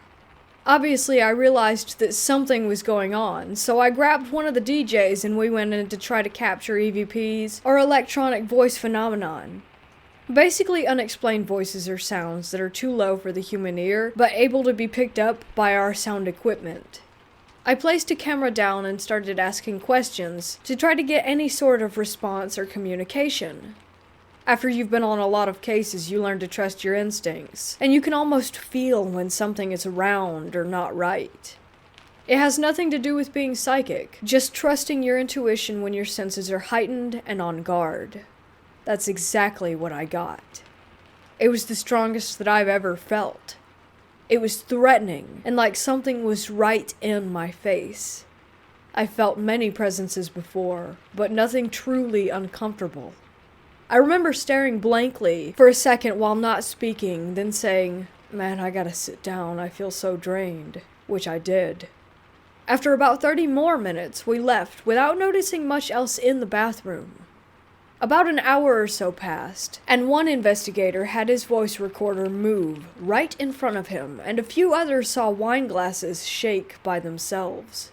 We all witnessed faint shadows move across the windows downstairs where light from the outside would penetrate in. You would just notice darkness block out the light and then move away again. We also heard faint voices throughout the night. The whole place had a very creepy vibe, and you constantly felt like someone was watching you or around you. At about 3 a.m., I decided to take a break and sit at a table upstairs to listen to the audio that I had recorded earlier in the bathroom. Normally, I would have waited until the next day, but because we were with the radio station, they wanted some sort of evidence to broadcast when they went live at 6. But also because I felt so strong about what I had sensed, and I was eager to see if I had caught anything.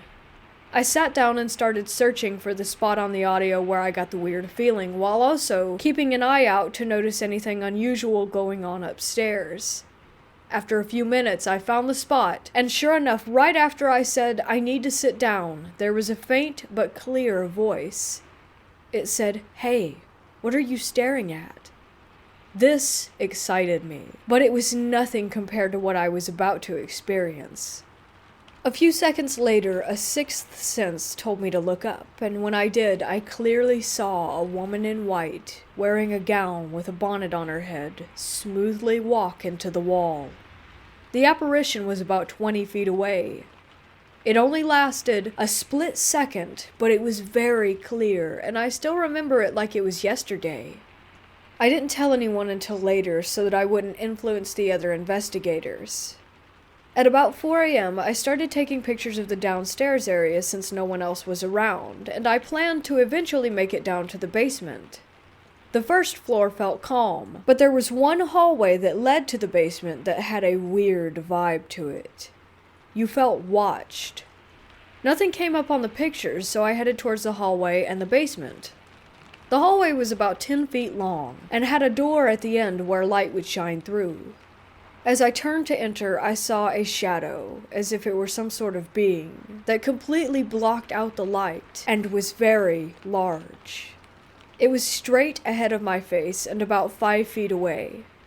Again, it was only for a second, but I clearly, visibly saw a head with shoulders, arms, and a long lower body. I think I scared it as much as it scared me, because it instantly ran toward me and right by me on my left side. Every hair on my body stood up, and my camera completely shut itself off. For the first and only time, I didn't proceed further right away. I was stunned. Actually, I took a step back to collect my thoughts and fix the camera. It wouldn't work until I completely left the area. I figured it was break time, and took about 20 more minutes. Later on, I went down to the basement with another investigator. For the last hour down there, we experienced cold spots and smaller things, but nothing really that unusual.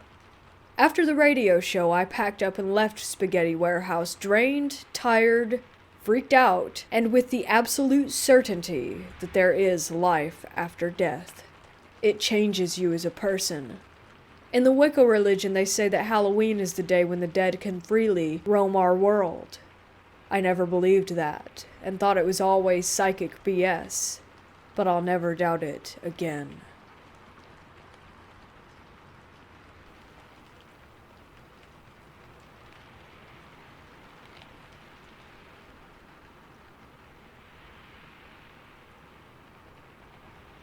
had a weird series of encounters as a child in my hometown that I have since moved back to, and I just chalked it up to sleep deprivation mixed with having a vivid imagination. This first one happened when I was really little. I'd say in 2004 maybe, 2003? I suck with dates. This was one of the first experiences that I had, and it's pretty fuzzy. All I really recall is being at the top of a flight of stairs and jumping down the whole thing, almost as if I could float down. I looked back on this one and I thought that maybe I had fallen down the stairs and just didn't remember. But in that case, I would have gotten a ton of scrapes and bruises because it was a big wooden staircase. Likely not related to the other experiences I had, but still, weird. There was some weird stuff in between these two, but I'd rather just get to the meat of it. Anyways, here's the biggest one that really bothers me. When I was in middle school, I was incredibly rebellious, and decided to try running away from home in the fall of 2014. I got up in the middle of the night, and just decided to walk straight down the road. Not sure what my plan was there. Anyways, I ended up following the highway until I ended up around Thunderbolt, east of where I lived, and was stupidly proud of myself for not chickening out, and that I'd stopped crying. Anywho, I wandered some more, hopped some fences amid my adrenaline high, and ended up in these dense, really trashy woods. I started thinking over things, and crying again. Then I heard what sounded like my mom calling out my name from up on the highway, and instinctively ran away from it. I remember looking up to the highway and just seeing a person go limp and fall off the side and under the overpass in my direction, then start running toward me on all fours like some kind of creature. It was super dark, and I couldn't make out any features at all, and I wasn't interested in getting closer. So I just ran like the damn wind until my legs were shaking and I sat down in the underbrush. I was resting for a bit and still shaking, and crying and all that. Then I heard my mom calling my name again. It sounded like it was the exact same volume, like it was from the same distance away. It almost sounded like a mosquito buzzing super quietly in my ear. I passed out for the night, and then found my way back home in the morning. I thankfully ended up getting home safely, and all I got was bars on my window, scolding from my mom, and a sandal to the head. Oh, and sleep paralysis just about every night of my life since.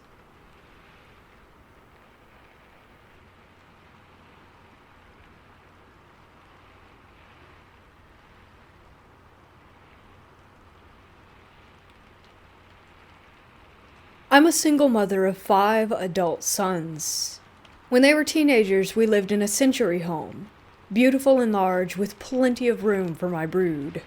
I should mention, our house was the house that all their friends congregated to.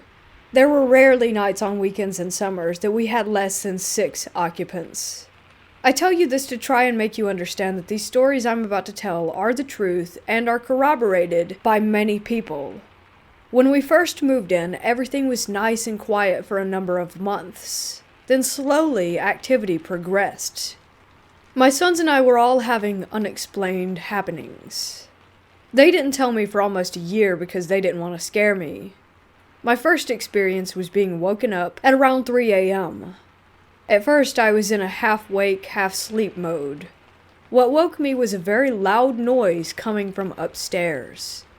It sounded like the boys were rearranging furniture, very heavy furniture. Loud scraping, so loud that I was sure they were scratching the wood floors. I instantly became furious and marched upstairs ready to bust some butts. When I got to the top of the stairs, all was quiet and dark. I started opening bedroom doors only to find all the boys sleeping soundly. I thought, wow, that was a vivid dream.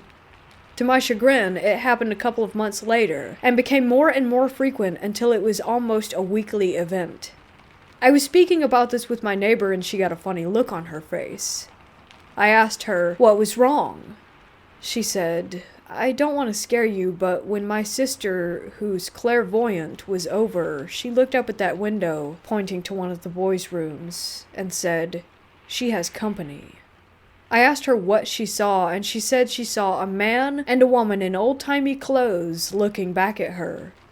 At some point, I decided I wanted to share my experiences with my sons. When I did, they all broke out with their own stories. Some of them had been touched, some just heard noises or felt their beds being shaken. Here are a few more memorable ones in my mind. We being myself and 7 or 8 teenagers filling up every square inch of the place, were all just visiting and half-watching Family Guy. My youngest decided he was tired and wanted to go up to bed. Away he went, only to return a short time later with pale skin and wide eyes. He said that he had closed his bedroom door and gotten into the top bunk. That's when he heard the door handle turn, heard the door open and shut again, and then felt someone sit on the bottom bunk. He figured it was his brother, and leaned over the bunk and yelled something trying to scare him. He said he froze because there was no one there. He was completely alone, hence the wide eyes and pale skin. He truly looked like he'd seen a ghost. One morning I woke up to find my boys and one of their friends sleeping everywhere in the living room, which was not allowed in our house. I woke up my second eldest and asked what the deal was. He said they couldn't sleep upstairs because something was opening and closing all the doors, all night. He said they'd wake up and prop things in front of the doors to keep them from slamming, only to be awoken up again by the same slamming sound. He said, "Ma, those ghosts keep moving the stuff we put in front of the doors. We decided to sleep down here." I couldn't blame them. There are so many stories, but I'll just tell one more. My oldest subsequently joined the Marine Corps, and on his month-long furlough after his Iraq tour, he had a very creepy encounter. He said he was laying on his stomach and reading from his laptop when he felt something sit on the bed. He said he looked over and saw the indentation of a person sitting there, and said out loud, "F ghosts." A second later, he said he was being pushed into the bed. He spoke in the name of Jesus, and it got off of him. My final straw was on Halloween night. I was at the computer in the dining room, home alone. I felt something behind me. I turned and heard my name being said in an awful and sinister voice, and then the sound of something large falling down my staircase. It was so loud that I thought I'd find a broken dresser at the bottom, but nothing was there. I searched upstairs and outside for the cause of the crash, but nothing. I had my pastors and the elders of my church come bless my property and my home. There's been no strange activity since that day. I no longer live in that house, but one of my sons bought it. The house is still clean.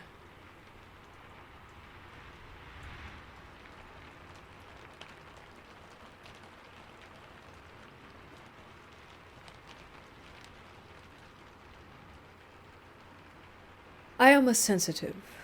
I have seen and experienced the paranormal since I was little. My experiences range from surprising to scary and can happen anytime. I don't control it. The one thing I can count on, though, is something almost always happens to me around Halloween. I'm sure most people know that Halloween is the time when the veil between the worlds is thinnest. It's not just that day. Sometimes as much as 2 weeks, before and after Halloween, the veil is thin enough to severely affect sensitive people like myself. I have a few sensitive friends and know that some can even feel the veil as it thins. Responses to the veil range depending on sensitivity. I have experienced lucid dreaming, vivid dreams, and severe anxiety. I do have anxiety, which I have medication for. Last Halloween, I had a panic attack come out of nowhere. I was shaking and could hardly breathe for no reason. I barely made it back to the car, and I know that it was because of the veil. I don't usually have those attacks since starting my medicine, and I went back to the same mall a few months later and experienced no anxiety. I don't remember everything that happens on Halloween, so the experiences I do remember are usually among the scariest. I'll start with the ones that happened the longest time ago. That Halloween I had a few things happen to me as expected. I can't remember them, since they didn't really stand out. This experience was more creepy than scary.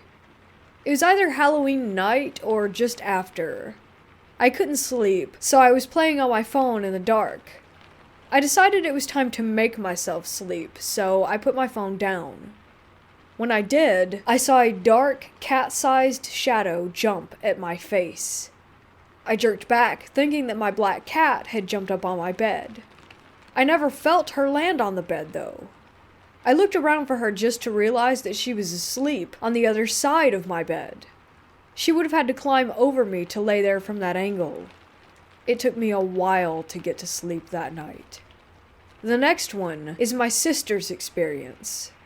It happened either that same year or a little after that. She isn't as sensitive as I am, so her experiences are fewer but stand out more. She was riding home with her boyfriend from the Halloween gathering that they had gone to. It was dark, of course. When he pulled into the driveway to their house, she said that the lights landed on something large that was running on all fours. It was humanoid shaped. He didn't see it. She told me about it, and I told her it was fine. She was inside, and I told her not to go outside again that night. Last Halloween was my most active one. It was about a week or so before it when I had my panic attack. I also had several lucid dreams, and one very vivid dream that I still cannot convince myself it was just a dream. I also saw much more than ghosts. I have a job that requires me to go to customers' houses to try and make contact with them. That was what I was doing when 2 of these incidents occurred. I can't remember if they happened on the same night or not, but it was just before Halloween. I was on dimly lit back roads in my small town. In my town, most of the back roads are dark, so I was lucky to have some extra light. I rounded a curve and my lights lit up something standing on the other side of a fence. It was a gray mass that seemed almost two-dimensional. The best way to describe it would be almost like the reports of Bigfoot. It was taller than a human, but shaped similarly. It was not Bigfoot, though. It had no definition to it. I believe it belonged to a different place. I drove faster after seeing it, and took a different road back. The next thing that I saw was very similar to the previous creature, except that it flew. I was in my own car. With the way the windshield slants, I only saw it for a moment. It was almost like a pterodactyl, but it was gray and had no definition, just like the other one. I describe it that way for lack of a better way of describing it. Obviously, I don't think we have extinct flying dinosaurs in my small town in Tennessee. These 2 creatures sound absurd, I know, and even I would have a hard time believing someone if they described them to me. My last experience of that Halloween was the most terrifying experience that I have ever had around Halloween. I was pulling into my driveway at night after getting off work. It was late, and everyone else would have gone to bed by then. It was the first time I had seen something like it, and hopefully the last. I understand why my sister was freaked out that time. A large, humanoid creature on all fours was running through the yard. I only saw it for a few seconds, but it was close. It was big, maybe twice the size of our chocolate lab. Once we passed each other, I didn't see it again. Needless to say, I made a mad dash into the house and wouldn't let the dogs out to use the bathroom.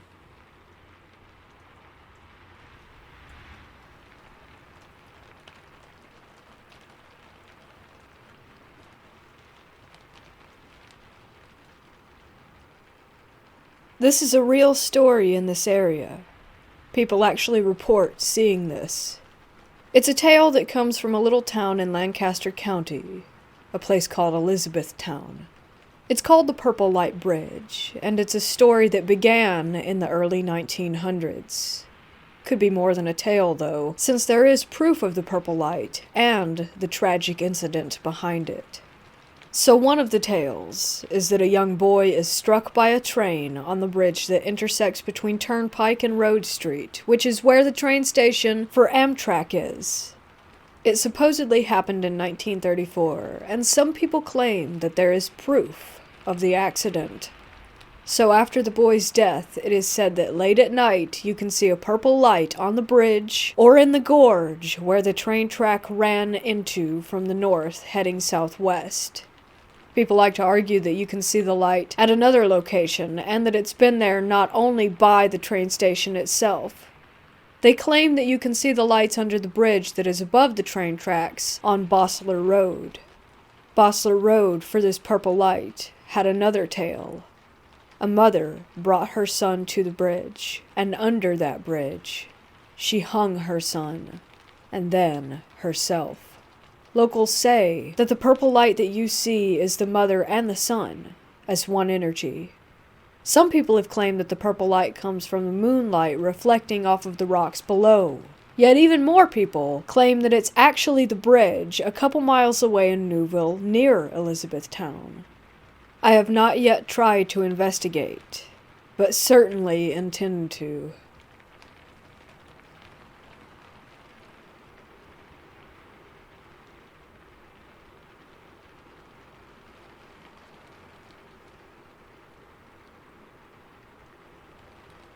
This story happened in the early 1930s. He, my great-grandfather, was living in India, which was still under British rule. As he was from a poor family, having a motor vehicle was not even an option for him. He used to travel to nearby places by horseback. One day he went to meet his friend, and it got a little late by the time he was coming home. It was around evening. He decided to take a shortcut through the jungle instead of using the road, which takes almost double the time.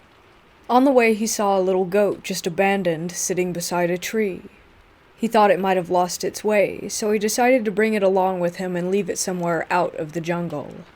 He dismounted, picked it up, and put it at the back of the horse. Just when he was about to get back in the saddle, he noticed something odd. The horns and feet of the goat were facing the opposite direction. Quickly, under fear, he pushed the goat down and climbed up the horse to make a run out of the jungle. He started chanting a prayer to his guru. He was sick. Just as the horse started moving, he heard a female voice from behind. "Your prayer saved you today, but I don't know how you'll get away next time." As he turned back, he saw a woman standing there instead of the goat, just staring at him, her eyes wide open. This is a true story, so it creeps me out even though jungles like those don't exist in the modern world. This incident was really scary.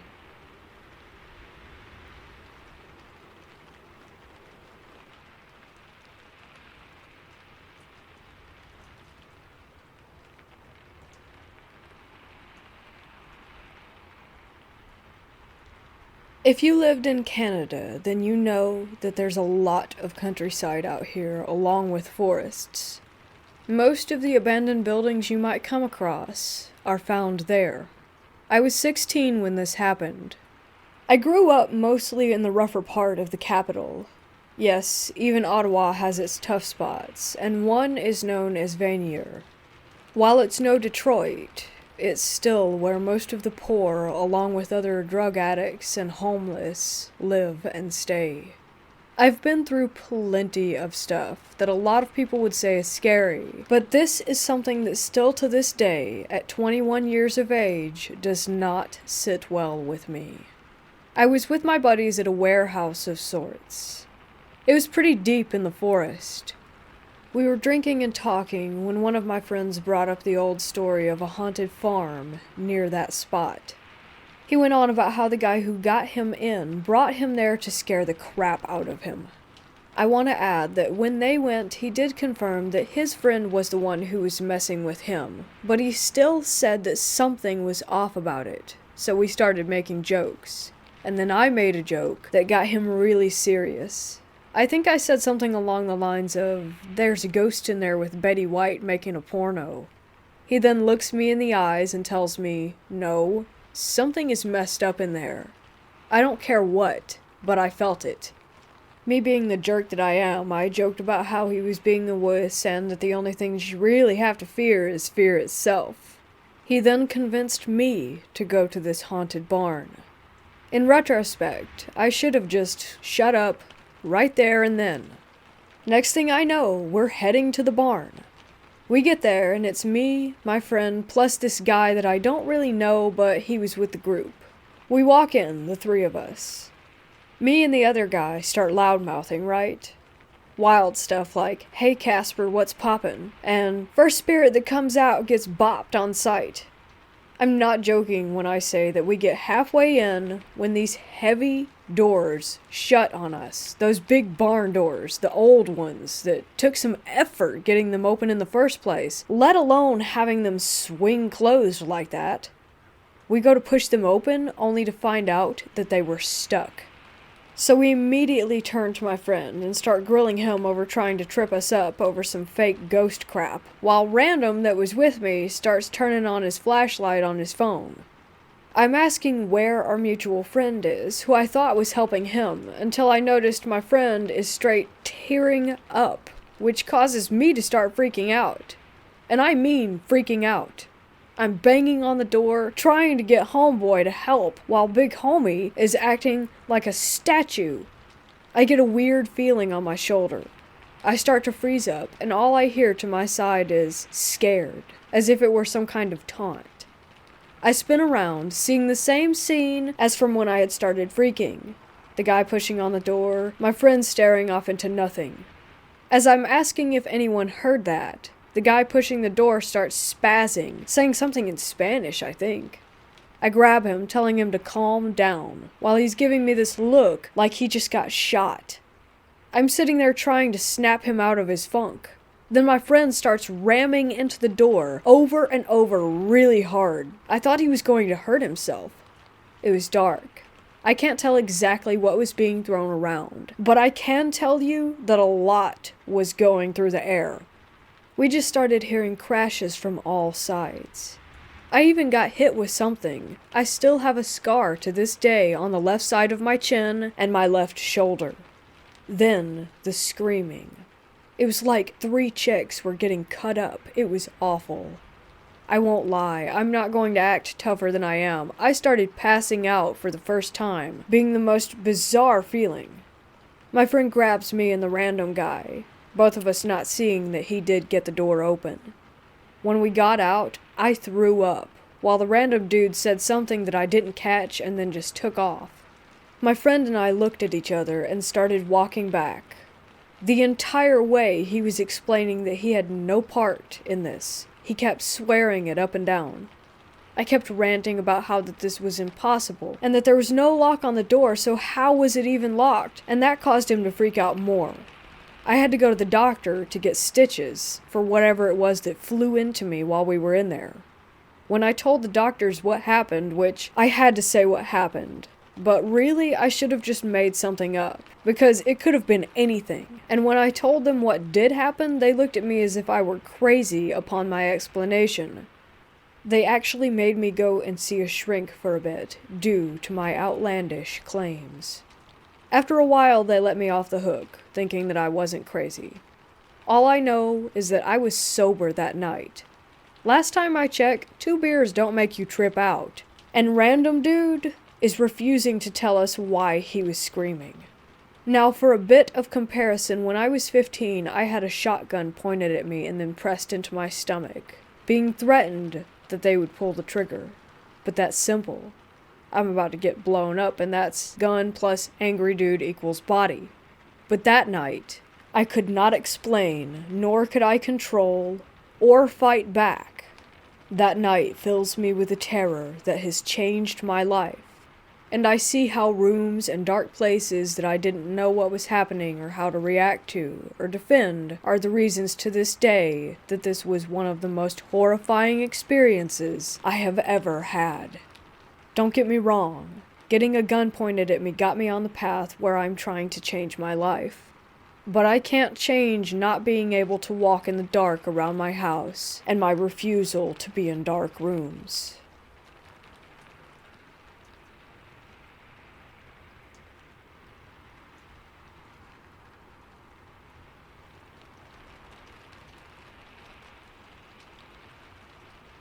I live in England in a 2-story flat, and I have always believed in the paranormal. but my dad does not believe in any type of ghost or anything supernatural. I never thought that this flat was haunted. However, as I got older, I started to feel uncomfortable by myself, and I saw shadows downstairs out of the corner of my eye. Now, there is an attic directly above our second floor, but there is no way for us to enter it, as you cannot access it from this flat. The only way to access this attic is by having a specific key that can open the attic, as it is council flats, which is above my neighbor's house. However, the attic above my flat is the only one which is blocked off, and there is no way to enter it. I have the last flat on the end of these 18 council flats. There are no neighbors above us, just the attic, which no one can access without that key, and they would still not be able to get above our flat. One night about 2 years ago, all of the family was in bed, and it was about 3 in the morning. All of a sudden, I heard something crash above. It was so loud that it woke all my family members up, and we all got up and stood on the landing together. After that bang, we heard 3 loud footsteps, and the sound of something being dragged behind these footsteps. It was so scary, as we know that nobody can physically get up there. My dad was not convinced that it was a ghost. He thought that somebody had somehow gotten into the attic, so he went outside to check if the communal attic door was opened. I followed him outside, and it was completely padlocked shut with heavy chains around the lock. I tried to explain to him, how can there be anyone up in our part of the attic when it's blocked off and impossible to get into? We came back into the house, and we were all quite shaken up. My brother was young, and was able to get to sleep, but I was awake all night. After this experience, I started to smell old cigarette smoke every time I would enter my toilet, and it was so stale and stagnant. After the event, me, my brother, and my mom were going away on holiday, whilst my dad had to stay there and work. He told me he slept with his headphones in every night, as even he felt uncomfortable by himself. As a family, we still have no idea what those noises were, and since then we have heard many strange things.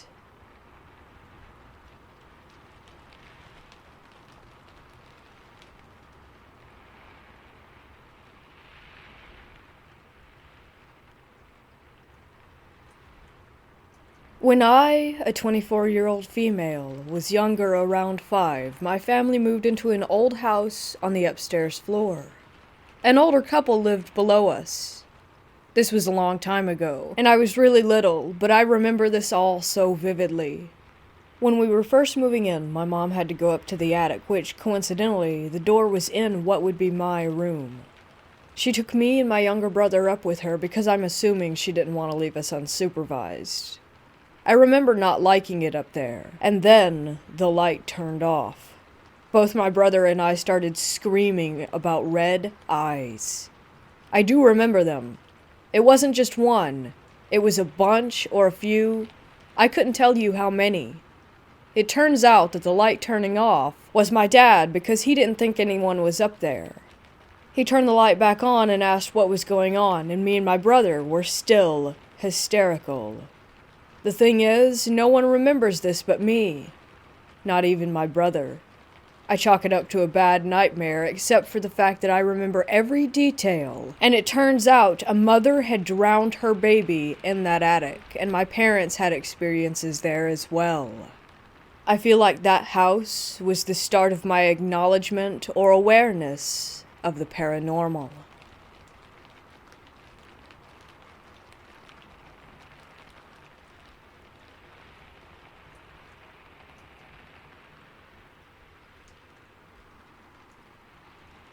This was one of the most frightening moments of my life. My best friend at the time, my brother, his friends, and my friend's boyfriend all went to our local abandoned house, which we call the Witch's Circle, to go ghost hunting. Now, this little abandoned house is actually in a national park called Little Basin Creek Reservoir. But there's actually a story behind this house, which I don't know how much of it I believe. It's said that on Halloween night in the 50s, 2 guys brought their girlfriends out for a sacrifice. I've gone to the archives, done tons of research on this, and can't find anything to verify this information. This Halloween, when we went out there, we were clearly the only ones present. Our cars were the only vehicles there. You have to drive right past town a little ways and head out a dirt road to get there, and there's only one spot for parking, so we would be able to see if any others were there. As we start making our walk down the trail to the house, I'm holding my best friend's hand. We walked under a tree while the entire time I'm staring at the house and not paying attention to my surroundings like I should be in a dark wooded area. A small branch from the tree that we're all walking under at the time falls and lands horizontally at my feet. I didn't see this happen, but my friend and my brother did. They stopped me to look before stepping over the severed branch. I should have taken its warning and not kept going, but I did. As we got further along and closer to the house, now it's not a super long walk to the house, maybe 120 feet from the entrance, we all stood talking quietly amongst ourselves, and then we all heard a very high-pitched scream coming from the backyard. We stopped in our tracks, and I ran back towards the cars. I've never been more terrified. Ever. It's a sound that I will never be able to erase from my memory. That high-pitched death shriek. There's no way I can debunk this, as we were the only ones out there, and it definitely wasn't the sound of an animal. Especially because it sounded like a human female. I haven't been back there since.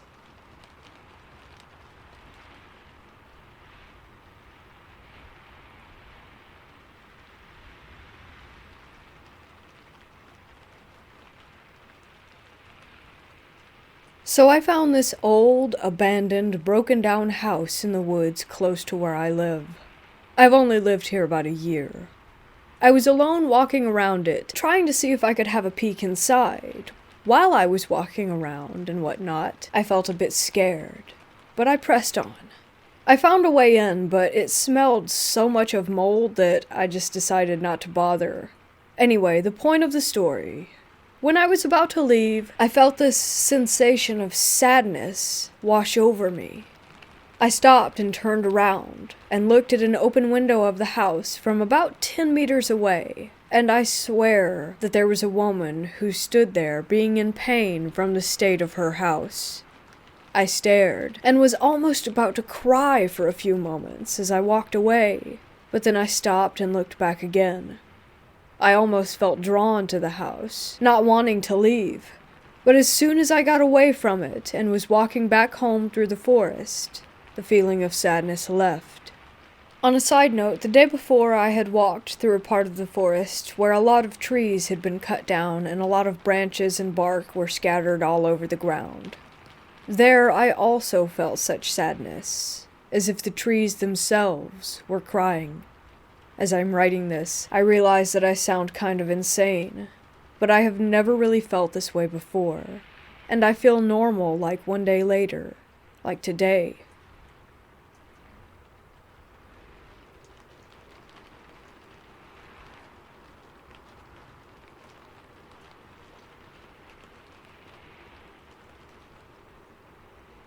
My family on my dad's side have many stories of witches. I don't know if this will sound real to you, but my family has always told these stories.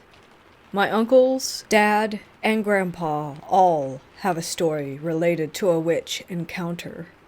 Some of my aunts as well, and grandma. I believe them, and am here to share their stories. My dad's family come from a small ranch in Mexico. The ranch is really huge, so huge that basically all of my family lives there. Usually if you live there, you're related, but there's probably only 4 or 5 other families that aren't related to us. Once my uncles were getting ready for a party. They were young at the time, maybe early 20s. The party they were going to was at another ranch. My uncles used to party a lot. Sometimes they would come back very late. Actually, that was usually the case. They got ready and started heading out. It was very dark, but they didn't care. They got to the party and one of my uncles, Steve, saw these 2 girls away in the corner. He saw them and said that they were very beautiful. They had light-colored hair and light skin. Being in Mexico, it was really rare to see a girl like that. Steve then elbowed my other uncle, Andrew. They then walked up to the two girls and started dancing. After a few dances, they headed home. They said bye to the girls and took off on their horses. They had been riding for about 30 minutes when they saw the same two blonde girls walking down the dirt road. They stopped, dismounted, and walked over to them. They were just wanting to see if they needed a ride home. My uncle then heard one of them laugh, and in front of his eyes, they disappeared into the darkness. They both got back on their horses and continued. They later came across another laughing sound. My Uncle Steve got off of his horse and asked who was there. Yeah, it seems stupid now, but my uncle really didn't care about getting hurt. Steve then saw two birds. He said they were really big and as dark as the night sky, and they were laughing at him. Andrew got off of his horse and walked towards Steve at this point. Both of them looked at the laughing birds, confused. Then one of them spoke and said, "We enjoyed dancing with you boys." My uncle really didn't enjoy the fact that he had danced with a witch, so he took out his gun and started shooting at the birds. They just flew around and laughed at him more. Then he started swearing at them. They didn't appreciate it, so one of them flew down and clawed at my uncle's face. He only got a little scratch, so thankfully he was okay. The birds took off, thanking Steve for the dance still and saying his name. My uncle had never given any of the girls his name. The two of them grabbed their horses and went back home. That never stopped my uncles from going to parties.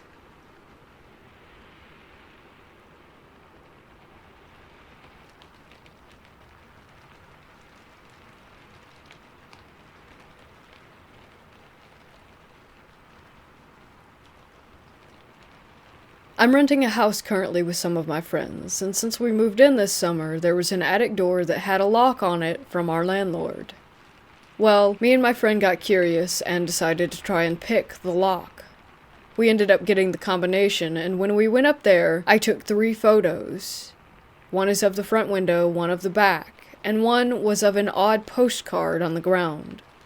I sent a photo to a friend, and without me realizing, there was a very clear face in the window with distinct features, eyes, nose, mouth, and head shape. Prior to this, there had been no experiences in the house besides some odd noises.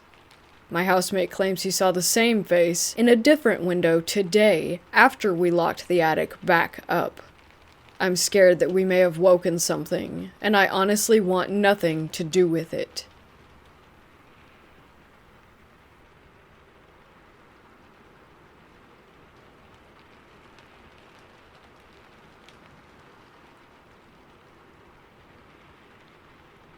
When I was about 10 years old, I lived in a really small town. My friends and I would often play on the trails near the forest after school or on the weekends, building forts, fishing, etc. One day we were walking on a trail and a lady in her mid-50s or 60s came out of the woods. She had dirt all over her hands and pants. She said that her car broke down and that she needed help. We said that we would go get our parents to come help, but she insisted that we come into the woods. We said no, and kept walking, and she just stared at us. It was like she had just shut off as a person when we told her no. The smile went away, everything. Even when we were a couple of kilometers down the road, we could still see her staring at us. Anyways, we get back to my friend's house, and they're playing tag or something in his backyard. And we're playing tag or something like that in his backyard. One of us starts making fun of the lady that we saw earlier, and out of nowhere, he is launched into his parents' shed. It breaks the window on him and his arm. We all stood there in shock. His parents came out and started yelling at us, blaming us and saying that we threw him. All of us ended up getting grounded. To this day, we all seem to have the same reoccurring dream of seeing the woman in the woods, except every time I dream it, she is closer and closer to us.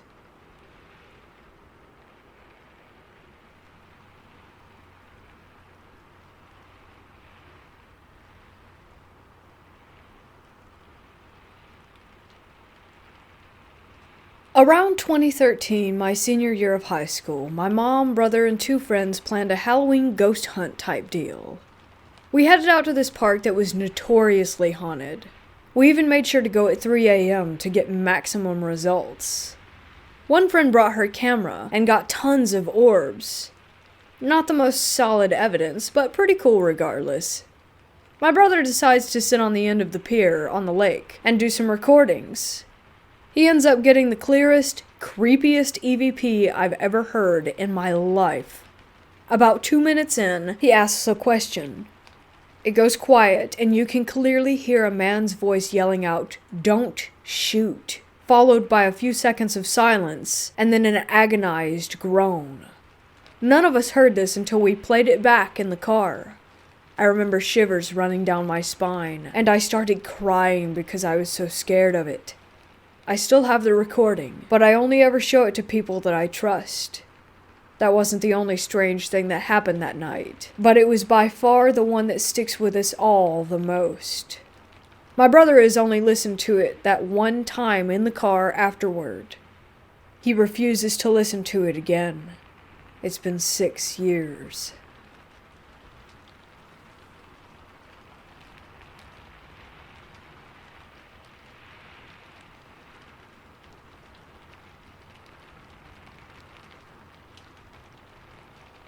In 2007, I moved into the house I currently live in. It's over 100 years old, and ever since I can remember there have been weird or creepy things that occur. Recently, I've heard noises late at night while I'm in bed. For context, I sleep on the top floor of my house, and it's been getting really creepy. Another thing is that in the hallway we have an attic door that's bolted shut and hasn't been opened by our family or my neighbors who used to live here from what I have been told.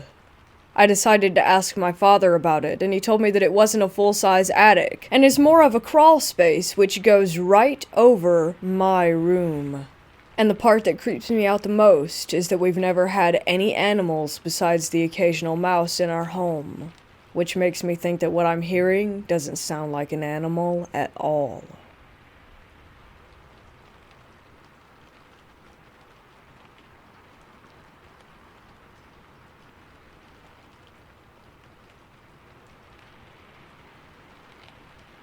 My dad and I decided to go to this store one day to buy incense, and we meet this woman that I think owns the shop, and she's weirdly interested in the color of my eyes.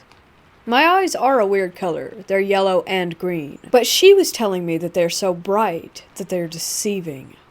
Well, fast forward to a few weeks later, and I'm in my room asleep. My mom is awake, and when I woke up, she told me that she saw a woman, perfectly described her as the woman from that shop, astral projecting into our house, and went in my room and tried to take me. My mom had never went to that store, had never seen that woman, so that's how I know she wasn't lying. My mom and dad weren't on talking terms at that time. But ever since then, I get really weird nightmares involving her in them, and they occur every night, and I can't get them to stop. They always involve her taking me.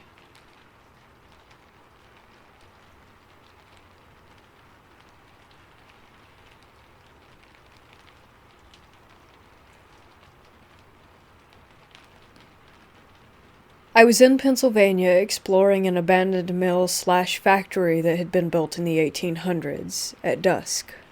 I was standing on a pile of limestone cinder blocks surrounded by tall grass and brush, with a tree line about an acre away, just after the sun had set, while my friends were inside still. As I was climbing down, I heard a low, guttural growl. Not like a dog's growl, or any type of animal for that matter. It was deep. It had much more bass to it. It was very disturbing and not like anything I have ever heard before. It sounded as if it were very close, but I didn't hear any brush moving.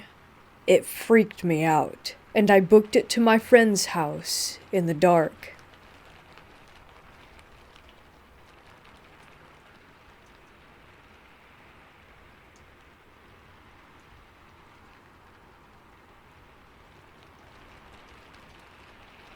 Me and some friends went to an abandoned mental asylum at night, not really expecting much. We busted in through one of the boarded up windows, and when we were inside, we all heard talking. We figured that other people were there, so we followed the sound.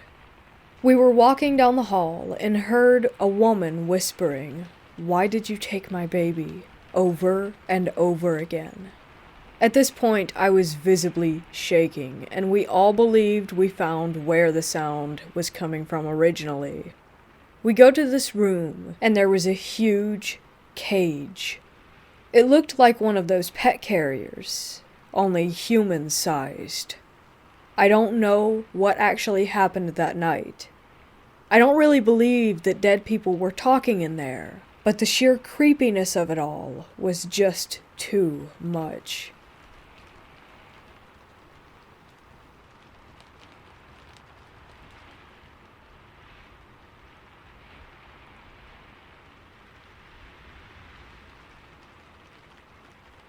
I've been working at a funeral home for about a year as an assistant, and will be starting up my apprenticeship next month.